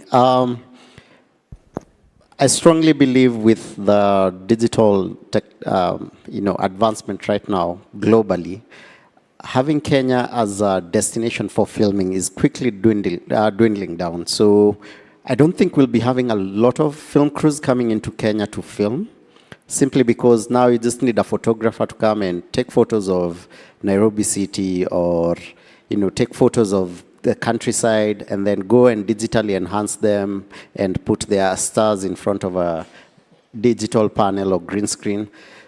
I strongly believe that the next phase of where we can actually make a good living from is post-production. I'm talking about graphics, I'm talking about VFX, I'm talking about editing, color grading. So let's start by a show of hands. How many students in the room can at least do basic Photoshop, have basic Photoshop skills? Awesome. And most of you can edit on your phones for IG, for TikTok Reels. That's the skill we need to up, because I have talked to a lot of producers. We've been around the world. So there's a lot more happening now in post-production than it used to before. and the workforce cannot sustain it. So if we can make Kenya a haven for post-production, I think we will crack just bringing in the US dollars into the country. So we really, really need to develop our skills in post-production. If you're seated there, you're a film student, make sure you're very good at post-production. I don't know post-production people who sleep hungry. I might be wrong, but those people always have work, always, full-time. So, and then finally, cinemas. I think it goes without saying, and for us at Philip Productions, right now, that's the thing we're trying to do. We're trying to make cinema cool again. We're trying to bring back this culture. And on our last film production, we toured the country, and it was interesting to go to a space like Nakuru and Eldoret, and then we'd have conversations with the crowd, and they'd tell us, this is actually fun. Because Nakuru is a whole city, but there's not a single cinema hall. There's no single cinema hall in a whole city. So they'd come and they're like, oh, so this is another alternative of fun. Instead of going to clubs, a lot of the cities across the country, what they have for entertainment are clubs. So for people who don't enjoy that, then what's the alternative? And I think cinemas is another place where we can have a lot of public and private partnerships that can come in, and we create an alternative fun and make cinema going cool again. Yeah. Thank you. Just to add something about workforce development and training. Governments around the world look at this industry and realize that there are several reasons to be involved. One of the primary reasons around the world, and maybe particularly here in Kenya, is the jobs that are created by this activity. But jobs that are particularly interesting for young people, jobs that are relatively high value, highly skilled and well paid, jobs that are also very mobile. You're not stuck in one city if you want to be either a director, a writer, or a costume designer, or an art designer, a production designer, or a first AD. You can move around. And these also are jobs that, in general, are less under threat from robotics and AI than in many other sectors. We're not immune from threat from AI, and I know there was another panel yesterday that looked into this. But these sorts of jobs of the future, and they are jobs for young people, and most governments are very, very attracted to that. Finally, although perhaps in my view the most important of all, there's the culture vertical that I presented to you earlier. So I'm very interested to hear what you guys have to say about that. Thank you, Jonathan. Before I go to culture, I'll touch on that AI thing because it was quite a conversation yesterday. And I like to always remind people that AI is neither artificial nor is it intelligent. As much as it's called artificial intelligence, it's not artificial and it's not intelligent. Because the data that is fed into AI is real. It's not artificial. The intelligence that drives AI is the human person who prompts it. So if you look at it that way, it summarizes it as a toolbox that you look into to improve efficiency of what you're doing. And that is how we should shift our thinking with AI. How can it be spanner number 8 for you that fits the right bolt and makes the spin of the bolt easier, rather than now that they've brought spanners, I cannot do the bolt work again. And for you to get to a place where you appreciate that it's not artificial and it's not intelligent, you have to skill yourself to understand. You have to seek the knowledge and be able to find your sweet spot. Yes, jobs will be lost. Let's say we'll lose 700 million jobs, but at the same time, it will create 1 million jobs. So you just have to see in that AI value chain where you want to sit. I wanted to add on to that. To culture, I personally believe that every problem the globe is facing is a problem of culture. Climate change, purely a culture problem. It's how we are doing things. That's why we have climate change.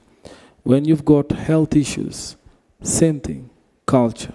When you've got problems in the workplace, culture. So culture is a fundamental thing for any thriving industry to succeed. When we look at the film industry in Kenya, and in general the creative industries in Kenya, I'd say the biggest letdown we have had in Kenya is we've never had cultural policies post-independence. And the only cultural policies we had were set out by the British government before we got independence. And that has been a recipe for disaster in us in developing our audiences, in developing ourselves as content creators. There has been a lack of cultural policies that would otherwise underpin the success of creative industries. Now, when we talk about culture today, I'd say if we have cultural policies that would then guide how we do film education and how we do audience development and how we archive things, then that narrative will change. I don't want to delve into film education, audience development, and archives. Phil will do that. I wanted to emphasize the component of Kenya has never had cultural policies. And even if you look at the Ministry of Culture and the work they do, it's really anchored on the UNESCO 2005 Convention of Heritage and Preservation, and not how they can support the creative industries. And that's why this pillar is of critical importance. Phil? Oof, awesome.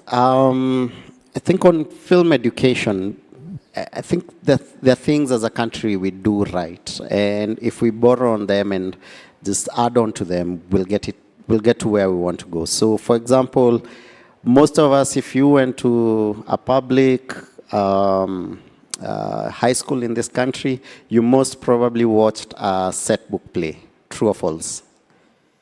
Yeah, I know personally, there's a particular set book.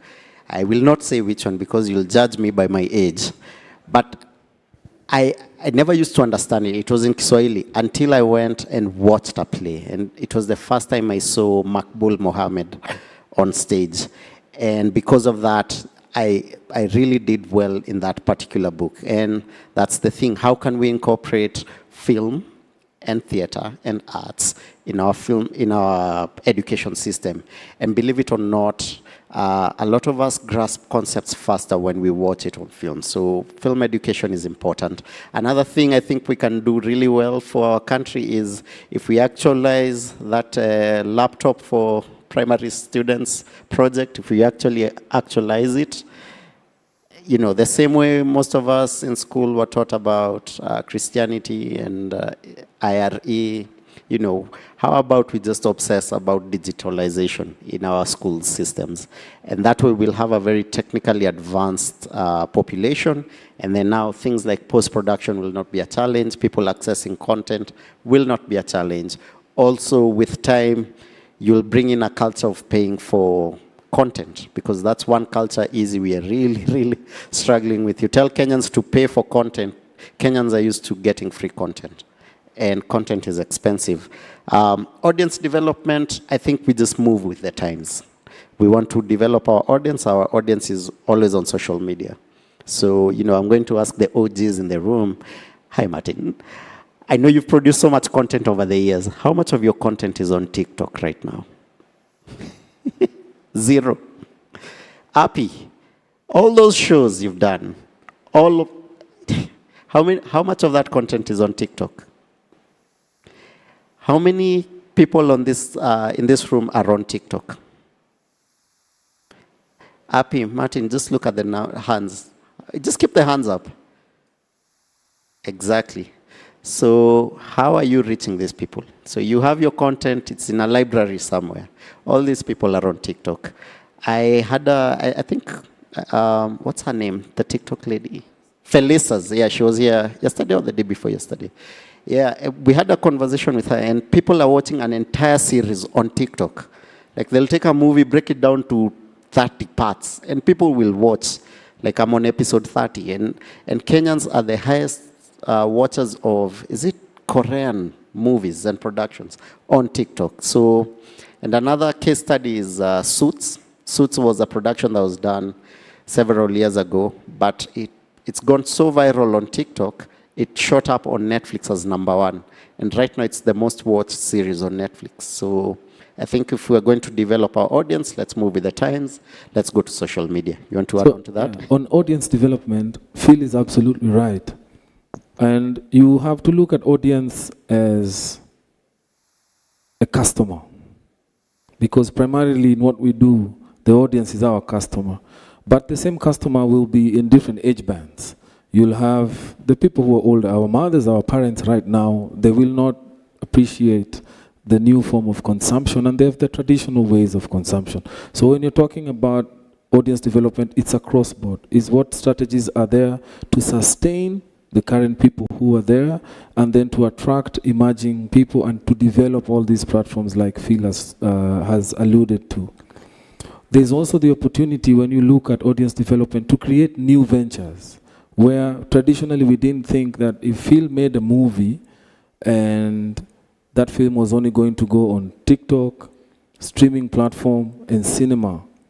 But there's a new way if we look at audience development and say, Kenya has good people who are doing immersive technology. They're doing XR, they're doing VR, they're doing what? And you could simply take a group of people, partner with the national museums, tell the museums, we want to introduce a new experience in the museum, and that will be an experience of having an immersive experience in a film. Phil would have created a new channel to disseminate his content, would have created opportunity for our VR and XR people to do work, and for the audiences who are young, we would have created another amazing opportunity for them to experience the same content that he produced. So when we're talking about audience development, we have to go to the level of derivative work. Whatever work you make, what more can you derive from it to drive audience development? So that's what I wanted to add to that. Absolutely. Maybe you can go on with archives and digitization. I'll let Professor Jonathan speak to archives and digitization, because we don't have it in the country, and I'll speak out of imagination. It's actually a culture problem, like you pointed out. For some reason, Kenyans and Africans in general, when it comes to archiving our films and our stories and our culture, we're really bad at it. Okay, just a quick word on archives. There's huge value to retaining the history of a people and a country, and audiovisual methods are an excellent way of doing that. And these days, archives can be digitized, even though the content was made decades ago. It's not hard to digitize it. And you've then created an asset forever for the country. We did some research somewhere where we wanted to look into the benefits of having an archive. And we found in this particular country that when elderly people who were who cost the country quite a lot of money in terms of maintaining their well-being, but when older people saw programs using archive material of their world and their lives when they were growing up, it immediately had a positive effect on their well-being and reduced the financial burden of keeping them healthy. So it's something to be thought of. I just also want to mention in relation to audience development, my colleague Osas and I have been here for several days and talking to a lot of people about the industry here in Kenya. And one of the things we've realized is the potential for Kenyan content to reach Kenyan audiences. And it feels at the moment that that's not a seamless process.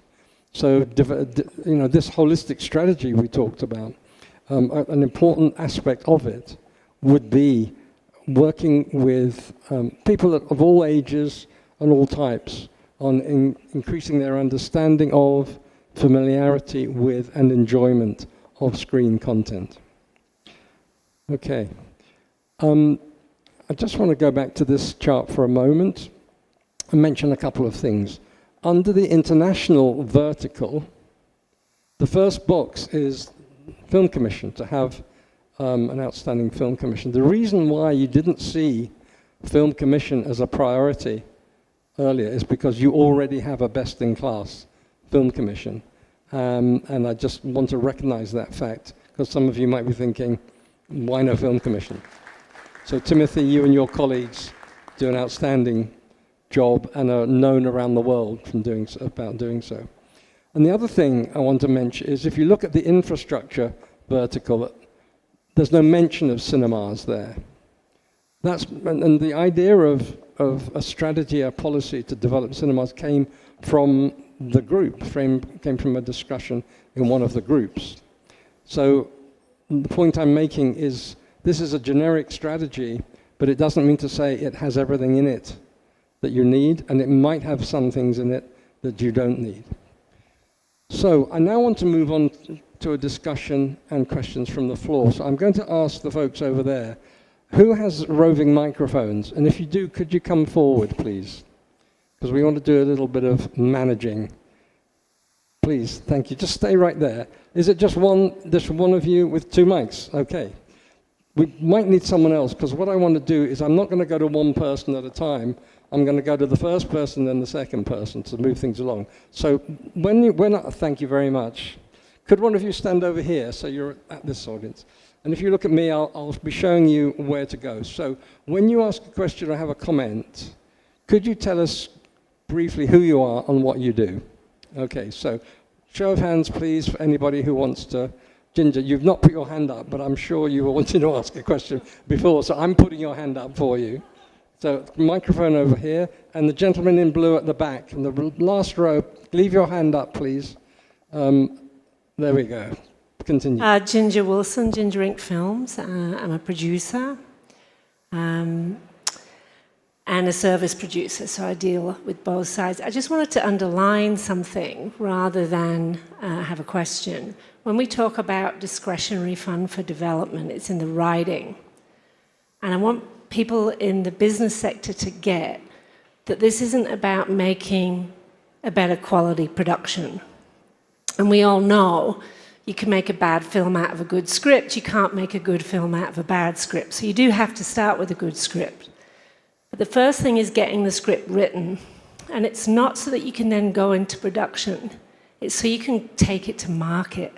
You cannot raise money locally for international financing or even local financing unless you've got a well-written script. And for that you need money to write the script, pay the writers and train the writers.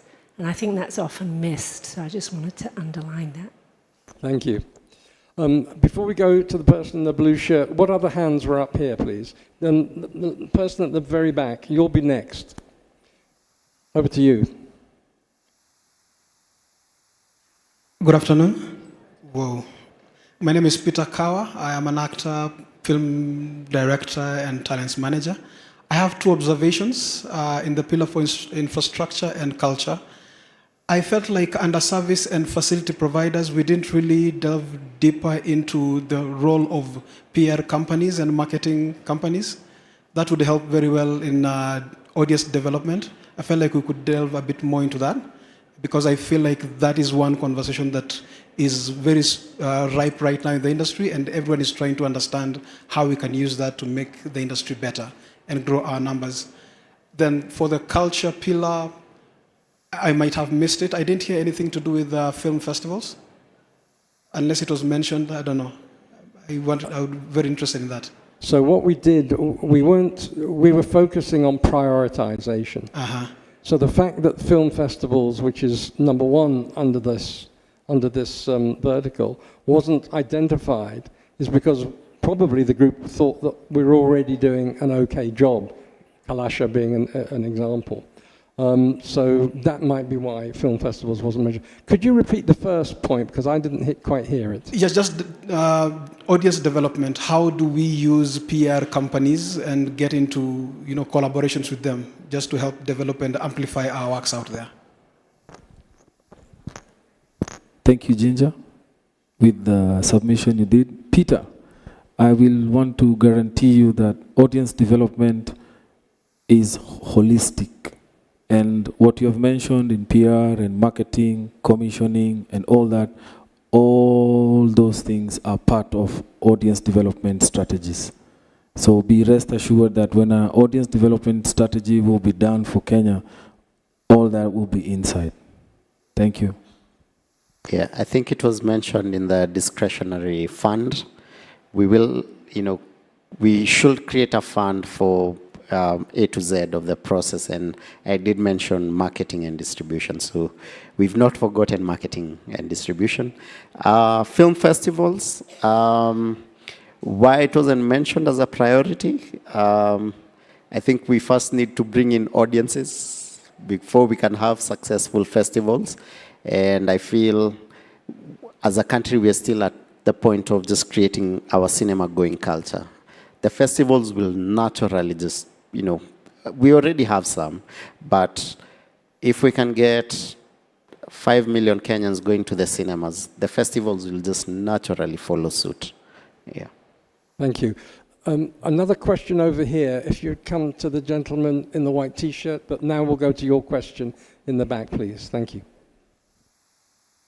Not a question. You had Could you tell us asked. who you are and what you do? I was given the disclaimer first. It's not a question. My name is Claire Osoro. I'm a communications specialist. In the film industry, I have participated in marketing films. I am also a Persons with Disability ambassador. You had asked for guys to introduce themselves and what they do as part of your presentation, yeah? Thank you very much. Who else had a question over here? That gentleman. But now we come to you, sir. Thank you very much. My name is Duncan Moronyo, filmmaker, Mastercard Entertainment Studios. I want to piggyback on what Kawa was asking about audience development. And I'll give a scenario. Anas Toto is streaming right now on YouTube. And under the comment section, there were guys who were complaining that the show has so many adverts that are running. And then, so a conversation came out of it, and the creator, Eddie Butita, responded and told them, it's important for us because we have to sustain this model. And he asked guys to go to the membership, the YouTube membership, the premium one, so that you can get to access that content without getting adverts. Under that, people started saying, you need to remember that we are the one who made you as a creator. So my question is, where do you draw the line as a producer, as a filmmaker, just to try and help the audience understand that I need to make this sustainable, but at the same time, usiwafinye sana in terms of just helping them understand, taking them through that process? Thank you. Thank you. That's a very important question. And I'll go to the culture pillar. For any successful business to succeed, the end user must pay. When we all came here today, there was some form of transportation that was involved. You either walked, took a bike, drove yourself. So in anything you did, there was something you had to give. If you walked, it was your energy. If you took a bike, you paid the fare. So the culture that we have developed in the absence of what I referred to earlier is that the end user in Kenya doesn't pay for content. And the ripple effect of that is so bad that I will not get into right now because it's a whole big conversation. And what you have just said in that conversation there is a culture issue, because to understand why Butita has to put his content on YouTube, this is why. He will have an idea, he will get all the inputs he needs to create it, he'll create it. But the tragedy is that once it's ready, he cannot take it to market because there is no market. The market is expecting to be served on TikTok, on YouTube for free. So what he'll end up doing is that having invested in that piece of content like Anas Toto, it will not become his primary thing to take to the market, but he'll now convert it as a marketing tool so that when he puts it out, he can attract secondary income, where he can be commissioned as an influencer or a brand can latch on to him, and that thing is not sustainable because it's still very risky. You might put it out and nobody comes to you. So it goes back to the audience where the culture of consuming for free, and this spans even to the music industry. Sauti Sol spent so much money to make their albums, but they all gave us for free on YouTube in the hope that if that marketing tool works, they'll get concerts and brand endorsements to sustain their business. And that is not a sustainable model. The other tragedy of that model is that we never get counted into the national gross domestic product contribution because all our assets are non-tangible. Sio kitu unaweza shika. And if they don't have a price tag, then the economists in the government will not count our contribution to the GDP, and that complicates us when we go to ask for funding because they see that we don't contribute to anything. But in reality, Butita spent 10 million to make an Toto.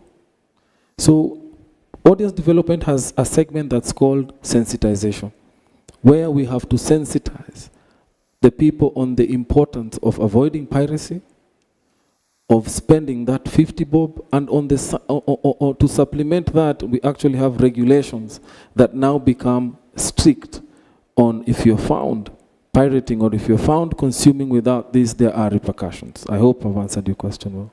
Yeah. Thank you. Awesome. Just 1 second, Phil. Yeah. That's it for the mic to the person in the front row. Thank you. Go for it.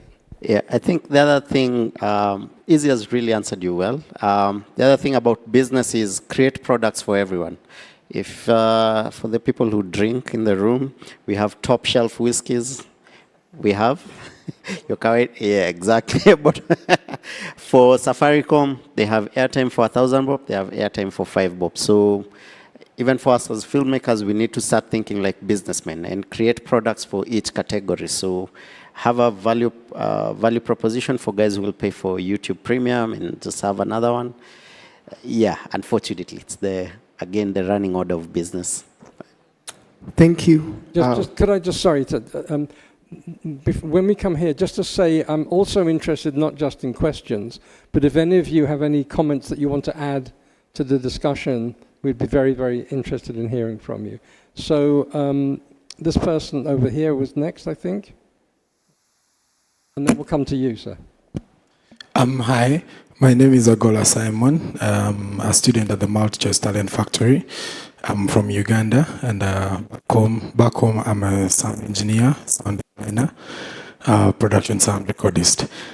So mine is also like, mine is a contribution. As we look at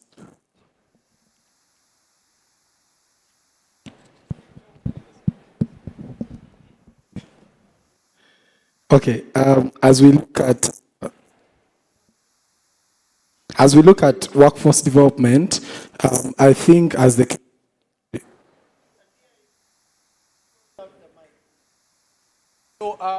as we look at workforce.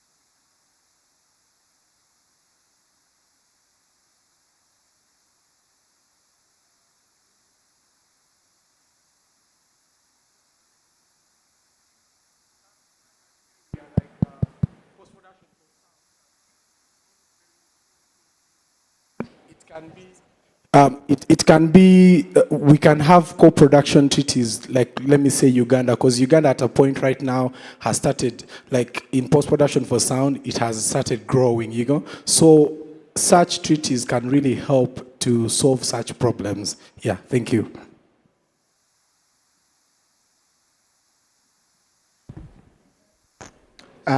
Just before you do that, who had a question over here next, please?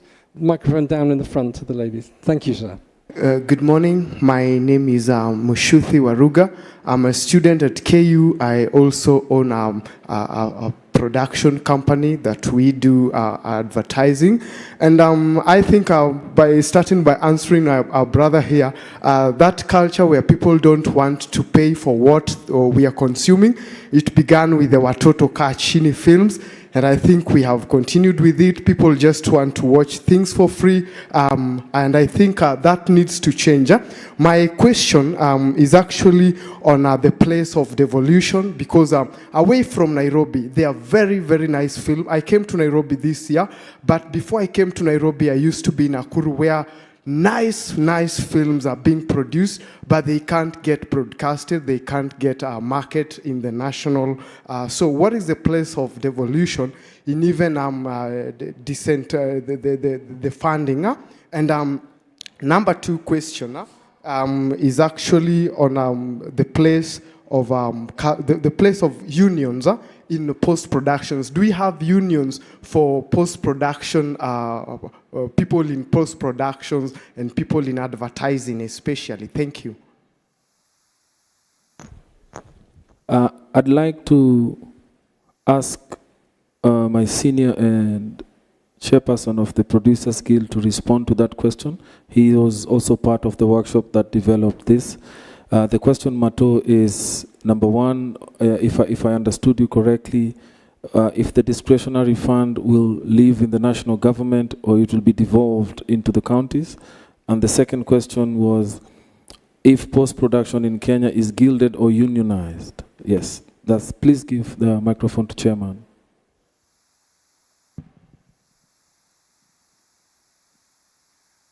Yes, interesting questions, both of them.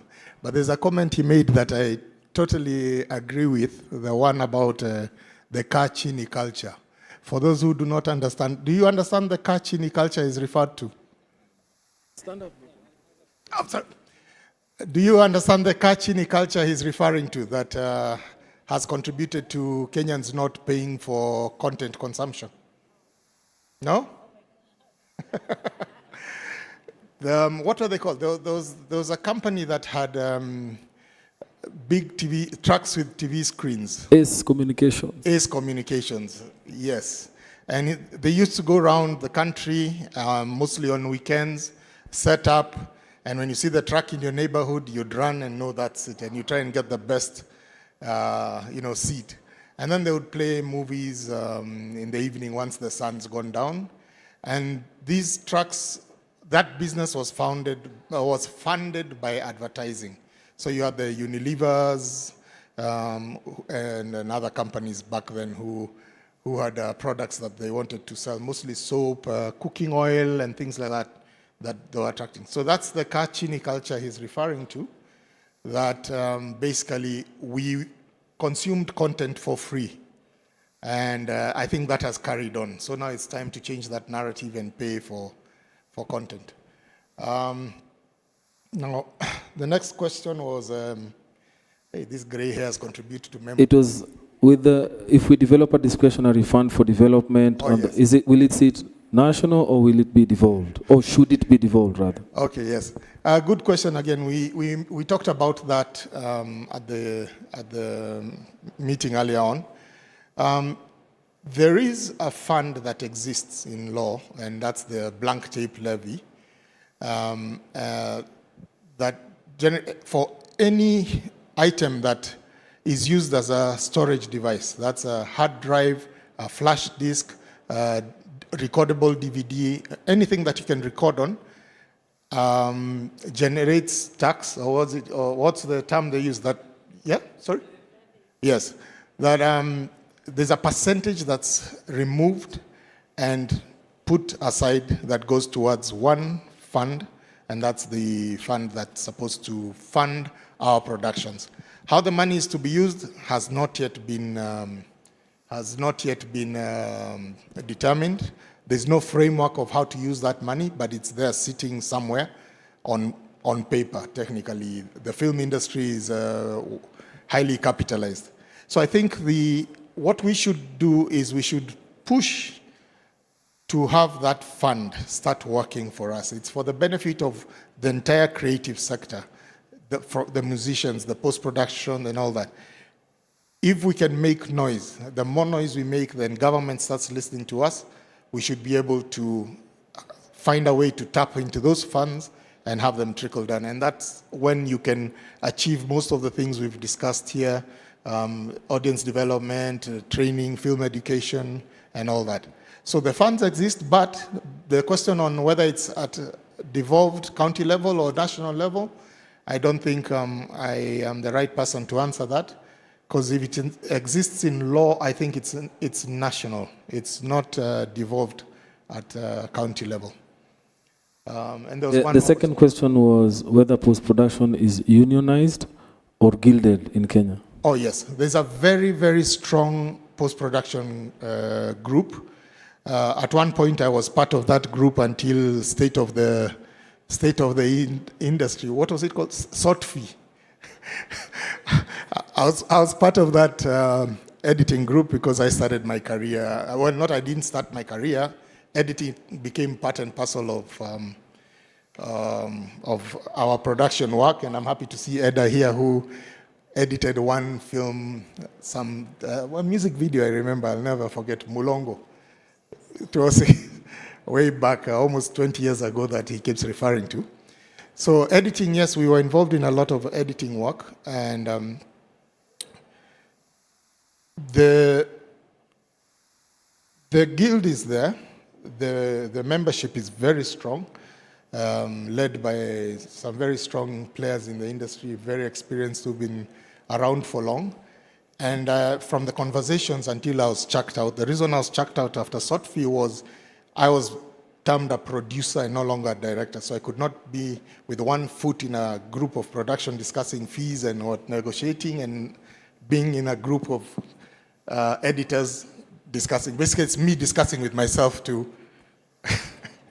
come up to finance myself and find the best pay for myself. So that was the challenge. So where they've reached right now, I don't know, but that was the last conversation. They are going to make it official. Thank you very much. Could you pass the microphone to that gentleman? We're coming to you in a moment. Phil, did you have anything you wanted to add? Okay. Thank you for being so patient. Hi. My name is Sandia Kai. I'm a film student. For me, I feel like I want to disagree a bit. I don't think is that Kenya, we don't have an audience. I feel like we sell the same story. I don't know, all the films I get is the same story. I feel like when one storyline makes waves, and then the rest of the other filmmakers and producers and directors are funding those specific stories. For example, Nairobi Half-Life. After Nairobi Half-Life, everyone was doing Nairobi Half-Life in a different way. So the films kind of get boring. You want to watch them, you're really interested. For example, me, I love Kenyan films. But I'm like, it's the same story. So where is the connections between the audience and the filmmakers? Where is the connection there? Yeah. Yeah, so to answer your question, honestly, I think it's not a you problem, like the audience, it's us as producers, because we are not getting our films to you. So if between Nairobi Half-Life and now, the only films you've watched are the ones with that same storyline, I think it's us as producers, we're not marketing right, we're not distributing right. Because in this country, we do an average of 80 films a year. So trust me, out of 80 films, we are not all writing about the ghetto and crime. Trust me. I watch a lot of Kenyan films. There's so many stories. We have a lot of rom-coms. We have so many films that we are doing. So, and maybe that's why we are here today. We need to find out how we're going to market and distribute better so that you get to enjoy the catalog that's there. We have so many sci-fi films in Kenya. We have so many horror films. So kama hazikufikii, makosa ni yetu. I just have a question for the lady. Where do you watch your content? It's out of curiosity. I watch Showmax, Netflix, and YouTube. Yeah. Thank you. Okay, so the next question from over here, if you could get the microphone back to the lady. Ginger, you wanted to comment on that? Okay. Sorry. And then we're now waiting for you, sir. So thank you for being so patient. Zinza had a comment for that question, sorry. Yeah, I produced Nairobi Half-Life, and when that film came out, it was a game changer. So it not just opened the gateway for what I refer to as a gangster movie, a popcorn gangster movie. It opened the gates for genre filmmaking. And whether you're making sci-fi, gangster, we also did Kati Kati, which is sci-fi. We did Supermoto, which is a kids' film. When you do a genre film, what's tremendously exciting about that is then a lot of other genre films get made in that genre. And it's no different in Hollywood, in the UK, China. There are genre pieces. And I think the more Kenyan filmmakers can explore and go right out on a limb and say, I'm doing a great horror film, I'm doing a great gangster film, I'm doing a great sci-fi film, the more variety you'll get. But there's nothing wrong with having genre pieces. If you go to a distributor or a marketer, they'll say you, what genre is it? What's it like? If you go for financing out of Kenya or outside of Kenya, they'll say, what genre is it? What's it a cross between? It's a cross between Nairobi Half-Life and Godzilla. That would be a hard one, but you get my point. There's nothing wrong with being anchored in a genre, and we should welcome it. Thank you. Just mechanic, could you get this microphone to the back? And thank you again for being so patient. Yeah. My name is John Wambogo from Mind Me International, and a person who's very passionate about the development of this particular industry. We all know that partnerships and collaborations are very important, but what is the right approach, right? And I'd want maybe the gentlemen who are there, either Ezekiel or Phil maybe, as well also yourself, to also give us maybe, in summary, maybe the experience of how you approach these particular partnerships and the right way to actually do it. Because at times maybe you look at a partnership from only your side, but then probably you don't also consider the other side as well, where they ask then that you're targeting that particular ask. So thank you so much. Thank you.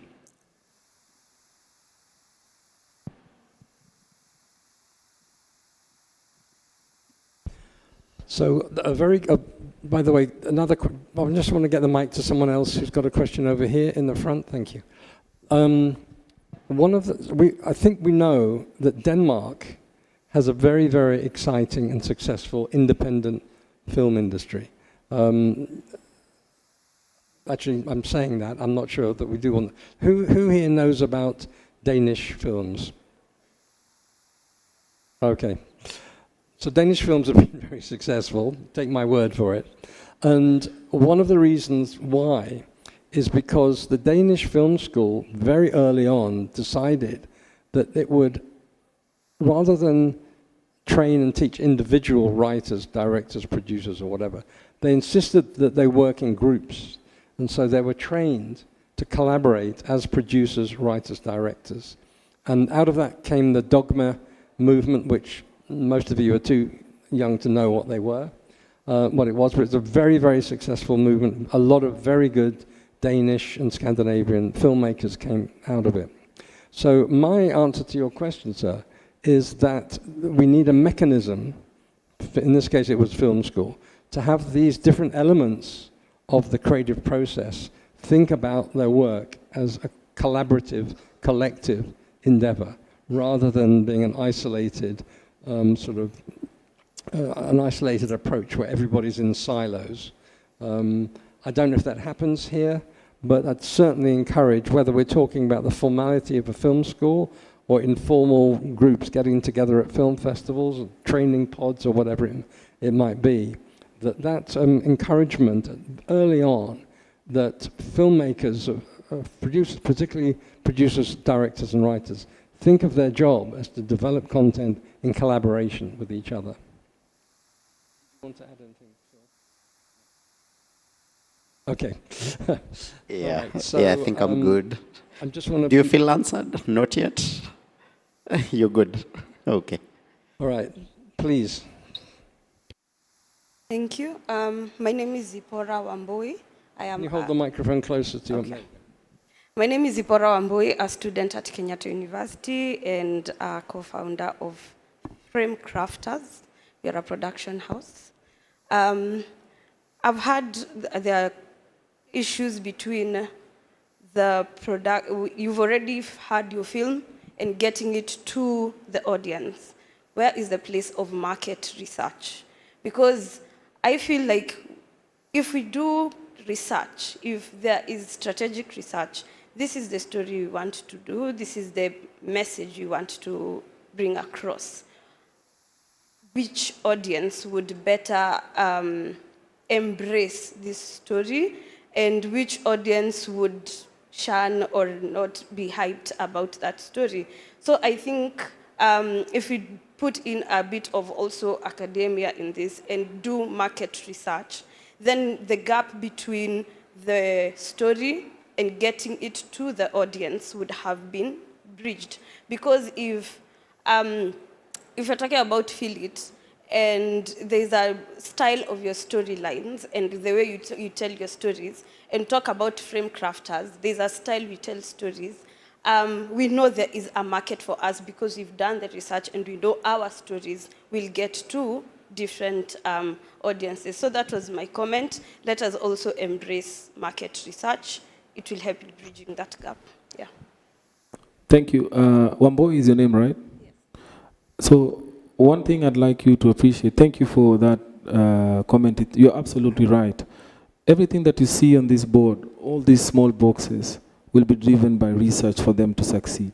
And I'd like for Epi, who is an ardent producer of local content, that means she develops content and she disseminates, to also just respond to you so that you can get to appreciate it from a practicing person. The question, Epi, is the place of market research in two places, in developing the story and access to the audience. Okay, my name is Epi Matere, producer. I think we just talked about it during the workshop, and one of the key areas we really thought is the audience development, because until we get to the place where from development phase that we understand what is the audience and who is the audience that we're going to, that is the way that we're going to win about it. And so it's actually our priority when it comes to culture, to build the capacity in terms of audience. We also agree that we need to start creating audiences from a very young age, so from schools, because we are coming from a culture of free, watoto kaini chini, and you watch free content. So we really didn't get enticed about a creative economy. And when you grow up, we all grew up, and your parents wanted you to be a doctor or a pilot. You know, it was not about the creative space. So when we start educating the younger generation to understand this is another space that they can actually make an income out of it, and it's also an industry like any other industry. When we are talking, we're like, a production company is like a petrol station, because you pay taxes, you pay everything. So the minute we get to that place, then we will see our audience really grow. So it's not something that we're going to deal with it now. This is one of those things that it's a long haul, but it's not that it's not doable. It's actually doable. Because if you look back into the culture when we were growing up, when the free movies were coming, all the kids in the village actually went to watch the films. So it really worked. So it's something that has been practiced and it's possible.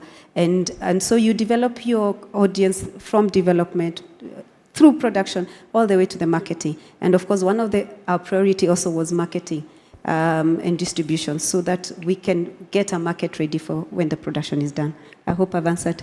Yeah. Thank you. Also, sorry, I'm not going to let it go there, because there are people who've been waiting quite a while over here. The lady there, and while we're waiting for you, Phil, what did you have to say?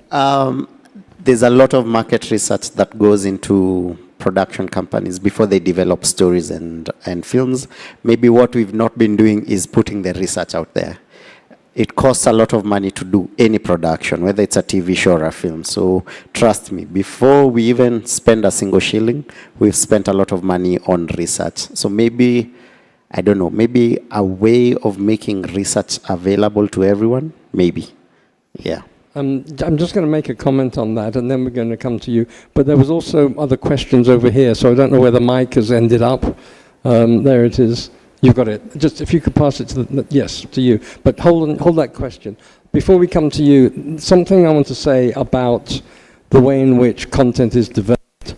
It's often developed in isolation, and the point you make about market research is a very fine one. I think what you mean, in particular, and what I interpret it as meaning, what does the audiences respond to? What do audiences want these days? Now, creators are not always going to create something according to what audiences want. They're going to create something from their own, heart and brain and what have you. But it is important to know, if you're going to do that, what's the likelihood of that being able to reach an audience? Market research can help, but actually the best way is to actually have a conversation with an element of the industry that is closer to the audience than you are, like distributors, exhibitors, streamers, whatever it may be. And where that happens often is film festivals, film markets. And I think it's a good use of public money to encourage and support filmmakers make those connections with the marketplace. So in addition to research, what I'm saying is it's lines of communication as well. So the lady who's been waiting patiently in the front, the floor is yours. Yes, okay, thank you. So my name is Anne Gitonga. I am increasingly doing policy research in creatives because I'm in KIPRA, which is Kenya Institute for Public Policy Research and Analysis. So I acknowledge we didn't get to regulation, but I just wanted to ask, building on what the student had said, what is the role of distribution and exhibition and policies such as local content quota in the broadcasting to then expand that access to, because I have the same questions, how will I find the Kenyan films? Because from research I noticed there's a value chain and I don't know how to get to that part. So is there additional information so that we're not limited to the platforms that we're limited to at the moment? Yeah, that is a weakness I strongly admit as producers. Yeah. Challenge, weakness, whatever we want to call it. For the longest time, first of all, just getting a budget and a production going, it takes a toll on you. And a lot of us producers, we've been working on the productions, but we never think about the marketing. But right now, as producers, that's a conversation we have with every producer. Nowadays, before you put down, immediately you put down a budget for production, the next question I ask is, where's your budget for marketing? Because the audience is there, the audience is ready, they want to watch our films. But honestly, we've not been doing a lot of marketing and distribution work, so we've not been making a lot of noise. And that's why Peter Kawa asked the role for PR and marketing. Yeah, it's really our challenge. We are stepping up. We're going to make more noise when we do our productions. So there's marketing, and then there's also a platform of consumption. Very limited. I mean, we only have a screen network of about 40 in the whole country, and proper cinemas even below 15. And then you have the streaming platforms that your Netflix, Showmax, and that's about it. So you realize that on the Netflix and Showmax side, these are commissioned shows where the commissioning agent or company will ask for what they want for their catalog. So there's also that area of infrastructure when we talked about developing cinemas and developing alternative platforms of consumption. Yeah. I just want to acknowledge that we've only got 10 minutes left, and it's quite likely that there are people in this room who want to say something we're not going to be able to get to, so I want to acknowledge you and apologize in advance for that. I think there's a hand that's been up for a long time in the back. Could you go and give the microphone over there? Hold on a second. And then you'll be next, but just hold off for a second because there was someone over here who has the mic. So where's the microphone over here? Yes, just stand up and tell us who you are. Hold on a second. Yet. Sorry. We're going sort of one side to the other. I don't know if you noticed that, but anyway. Please, your name and what you're doing. My name is Jessica Wangare. I'm from Kenyatta University, upcoming filmmaker. So I have a comment. Because concerning culture, it should be a custom. It requires consistency, meaning from all ages, from teenagers, adults.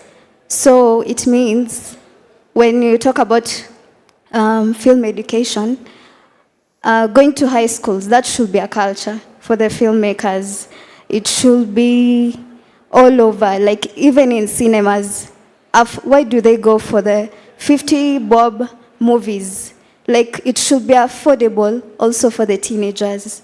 Like for example, you can have prices ranging from 1,000, then you have, that is high, then you go to medium, a certain time, then low.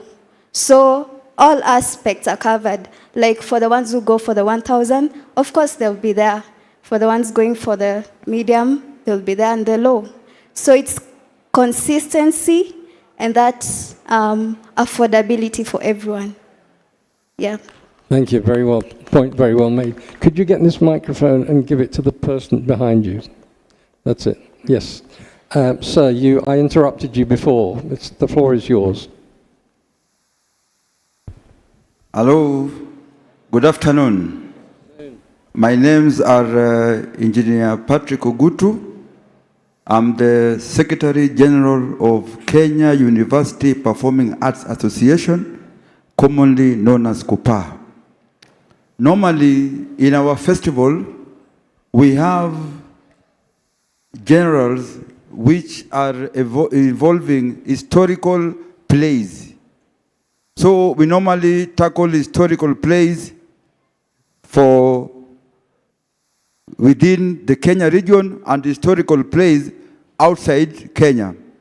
I was asking, how can we partner so that the historical plays which are staged are converted into film so that they can be put into archive for future generation? Thank you. Thank you, Engineer. I will ask my CEO to respond to you because that touches on policy a bit and also cross-sectoral into publishing and all that.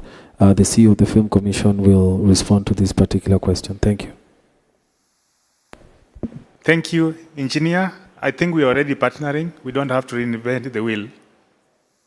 Number two, I think we have an opportunity for us to partner with universities to do more papers that will inform policy in all aspects, not just in one area. Thank you. Thanks. I'd like to hear from new speakers, please. I really want to give people who haven't spoken a chance to speak. Sorry. There was a question from over here, the gentleman back there. Thank you. Hi, my name is Barasa Daniel. I'm an actor from Home of Reelers Production. I have a question. There are so many upcoming actors and actresses and production houses like us.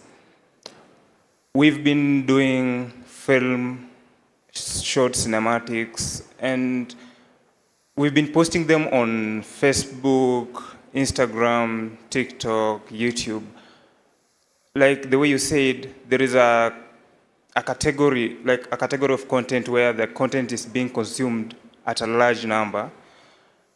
You find like we've done a good content, quality content, we've shot it, we've edited, and the story is unique. We've posted it on social media. What's the right channel to reach the market, and what's the right channel to reach the audience that we deserve, we think we deserve with the content that we've created? Thank you. Yeah, there's no shortcut, unfortunately. And you have to build your community and your audience brick by brick. The reason Sauti Sol will do a concert today and they bring in 15,000 people is because they've been building that audience for 20 years. Sauti Sol started performing at Allianz when they were getting an audience of 10 people. They were going around clubs and traveling, and right now they have amassed a community of over 15,000 people who will attend their concert. So you're not doing anything wrong. It will just take time. And maybe social media kidogo has made us believe that we can get things really quick. We call ourselves the microwave generation, you know. You put something in, it comes out hot. Unfortunately, building an audience takes time. The reason, as Feel It, we will do a film and we will get the numbers that we get is because you forget we've been on TV from 2007. That's about 17 years. We've been building this audience for 17 years. You're starting out. Trust me, 17 years from now, the minute you put out a film, you will fill this whole ballroom. So consistency, that's the name of the game. Don't quit. I know it's hard right now, but continue putting out your content. Today you put out your content, you gain 10 new followers. Tomorrow you put out another content, you gain another 100. Compound that over a period of 2 decades, you have 5,000 people watching your film. Consistency. Thank you. We've only got room for one more question, and I apologize to those of you who wanted to contribute. I'd like to go over to this side of the room to someone who we haven't heard from yet. Would you raise your hand in the back there? Could you pass the microphone over there? Thank you. The floor is yours. Okay, hi. My name is Austin Genga. I am a writer and a student at Africa Digital Media Institute.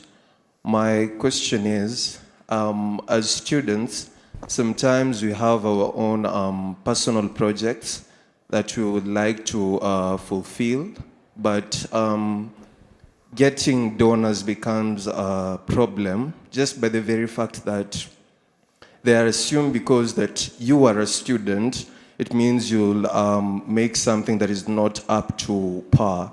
So my question is, are there agencies that deal particularly with students in terms of grants and funding? Yes, that's my question. Thank you. That space you've touched in, there's an independent producer we have here called Christine, who works in the space that you have alluded to of grants and funding. And the question is, are there grants and funding, local or international, that are available for students who want to make films? If you could respond to that, because that's your area.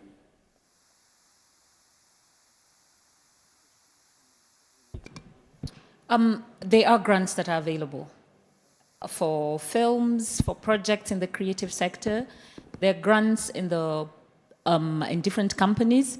You just need to go and find the right people, and you have to have something that you believe in it, and you can convince a company to put money into it. So, and also the thing about going to the kawaida people, you know, people run to Safaricom, to Kenya Airways, try and look at companies that maybe do not even understand about film, and go and approach them. They would definitely, if they believe in your project and you have a cool pitch, they would definitely give you money. And I'm saying that because I have done that before and it's happened. So just do your thing. That's private funding, but his question was on grants. Thank you. Grants are also available, so many of them. And there is a lot of information on grants online. And one of the things that happens is it's something that a lot of us don't actually know. So if you go online and search grants available, or even if you look, there's a site called Funds for NGOs. And if you look at that site, you'll find so many grants that cut across different topics. And I say this because I make films for social change. So if you're looking at grants for, if you have your stories on environment, women, girls, sexual reproductive health, there are grants across. So you just go online, you just check UNICEF, USAID, they offer grants for this. And they also have grants for film. So it's just not different projects, but there's grants for films. So you can do that. Thank you very much. And also, the Kenya Film Commission actually offers grants. So you can apply to that. Steve from Panavision, I know you're burning to say something, so you have the last word. Can you get the microphone over there? Thank you so much. Good afternoon. My name is Steve Obunde from Kenya Grip and Sparks Lighting. And for me, it's a privilege and an honor to be here. Most of the time, everything, rental houses, we are somewhere down there on the tail end of everything. And just like you can see all the presentation, the service providers, they're somewhere down there. But the last couple of months, I'm starting to find my way, sneak in and be a little bit nosy to know what happens in this table. So I don't want to wait things at the tail end anymore. I want to come right at the table. And mine is more of a challenge to all of us because everything we discuss is about the future, next month, what happens with this policy, what happens after this law is passed. But all of us who are sitting here, what are we doing now? So last December, I was invited for a screening at ADMI. They were having students screening. At the end of the show, there was question and answer, as always, as all these functions happen. And my point was easy. Among all the screening which are there were 3 minutes, 5 minutes. And I challenged the students.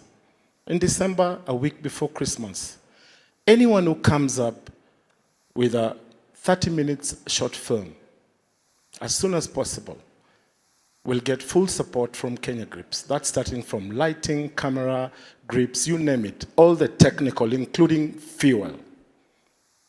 And at that point, I'm not sure if they understood what I just said. There was one lady called Amisha.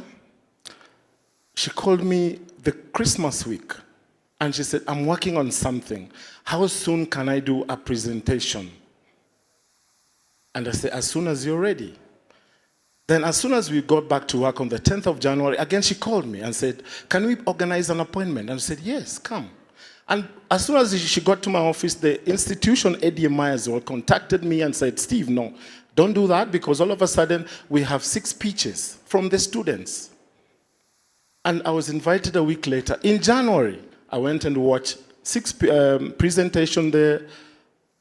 And there we are. The same lady, one of the reasons why I settled for her was because I asked them, how are you going to finance the rest of the expenses? You've got location, you've got wardrobe, you've got cast, you've got transport, you name it, all food, water, insurance. And she said, during Christmas, we've come together a good number of ladies. I don't know if they're here today, some of the girls, but it was a full girls crew. From the director to the grip to the lighting gaffer, you name it. Focus puller, there were close to 15 girls. They came together that won that pitch, and they spoke with their families and raised money to finance water, food, accommodation, transport, you name it, all the other expenses. And on the, I can't remember the date, but I think it's on the 17th and 18th of January, they did shoot their short film, which now it's at the tail end of post-production. For me, that was big challenge. It was big challenge to us as filmmakers in Kenya. What are we doing now as Kenyans? Before we rush to Netflix, Showmax, all the big names, financiers, grantors, what are we doing?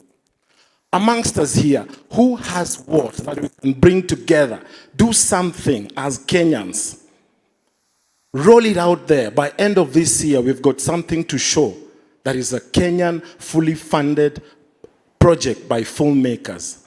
And today on this floor, I again challenge this floor.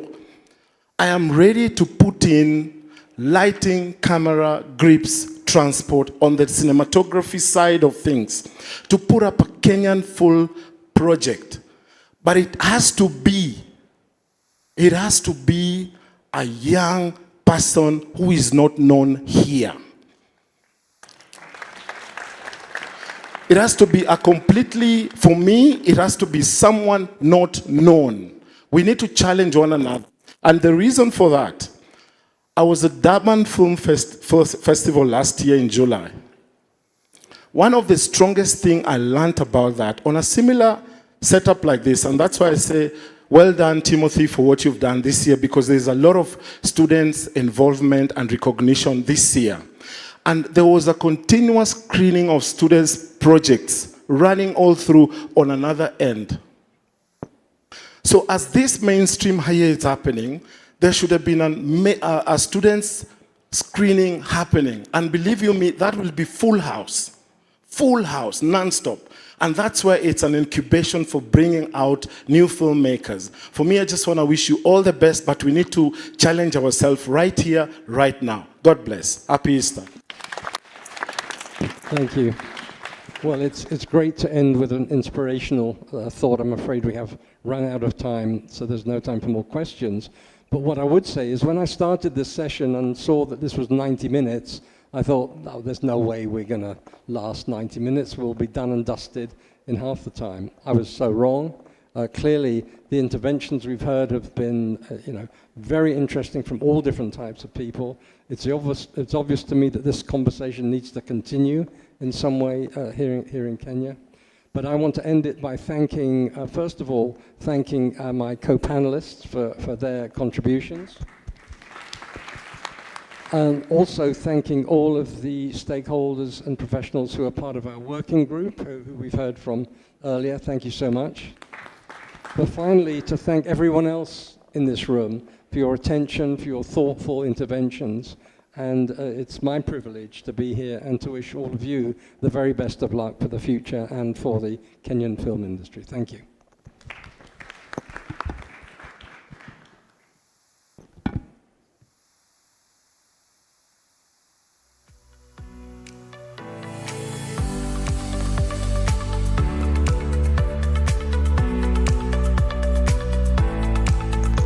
Another round of applause for them. A very interesting discussion right there, and these men really put in the time and work to put that together. Yes, Martin? This is the AOB after the AOB. Thank you. I've been dying to say this because the thing on collaboration came up, and I wanted just to add to it. It's been tried and tested here. We have shot a film years back, and it was a collabo between several companies, including Steve, who spoke before me. The film in question is The Rugged Priest. So you had one company give their camera. It was a red camera, lenses and everything. Then there was the other company which financed it, gave the finances for the consumables and stuff. You had the creator of the show and everything give all the resources he had, and you had another company give the equipment, generator, grips, whatever was available. And it has happened. It has worked. It was a very successful project that went on also to win awards all around. And it is possible. And what Steve has done and challenged, it's very possible. An example, in the US, we've got 3 famous directors. We've got Spielberg, George Lucas, and Francis Ford Coppola. These are 3 directors, each have big companies, they're big names, all award winners, but they collaborate in the sense that they consult on each other, because each one has a specialty in a certain genre, or for example, Francis is very good with the scripting and stuff like that, so he can consult on Spielberg's scripts. George Lucas is very good with special effects, so Spielberg comes and consults with him on the special effects, and they work together. And I wish I could see more of this within us, Kenyan filmmakers, where we can rely on each other, identify each other's talents and skills, and reach out to one another and say, hey, I've got this project, come on board, let's see how we can consult for each other. It's not always about competition, it's about getting the best end result. Thank you. Thank you so much for that. A round of applause for him as well. It's all about seeing how you can make sure those incentives come together. And collaboration is a huge one as far as that's concerned. And a challenge also put forth in terms of how we can actually incubate this. Brilliant idea. If we had one of those screenings outside there, that would be a full hall every single day.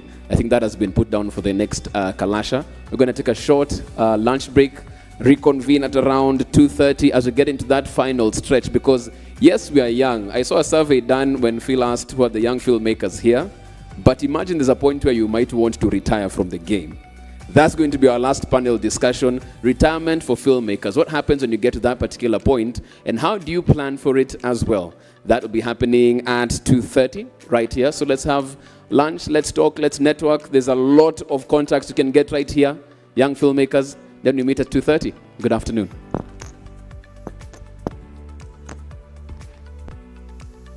Then add Showmax to your DSTV subscription at no extra cost. Showmax is not a TV channel. It's an on-demand video streaming service on Showmax.com. To add Showmax to your DSTV subscription, simply use the My DSTV app. Select Add Showmax. The app screen will confirm that you qualify for Showmax at no extra cost as a DSTV Premium subscriber. Now you can enjoy exclusive shows and movies. Add Showmax to elevate your entertainment. Hey Easter, enjoy your passport to non-stop laughter and entertainment on Star Times. The Salulu is to recharge and get upgraded. Can we play a game? We've got fun and play for the big and little kids. Action-packed sports. Absolutely unbelievable. Thrilling movies. You're an actor. Act. Passionate new telenovelas. Real-world documentaries. Are you saying yes to the draft? Unmissable reality and fantastic local shows. Recharge on your current bouquet and get upgraded to the next high bouquet for 1 month. Burudika na familia. Download StarTimes on app for unlimited entertainment anytime, anywhere. StarTimes. Enjoy digital life. This is the season where dreams come to life. Where glamour meets excitement. Discover new trends and opportunities in the explosive market sessions.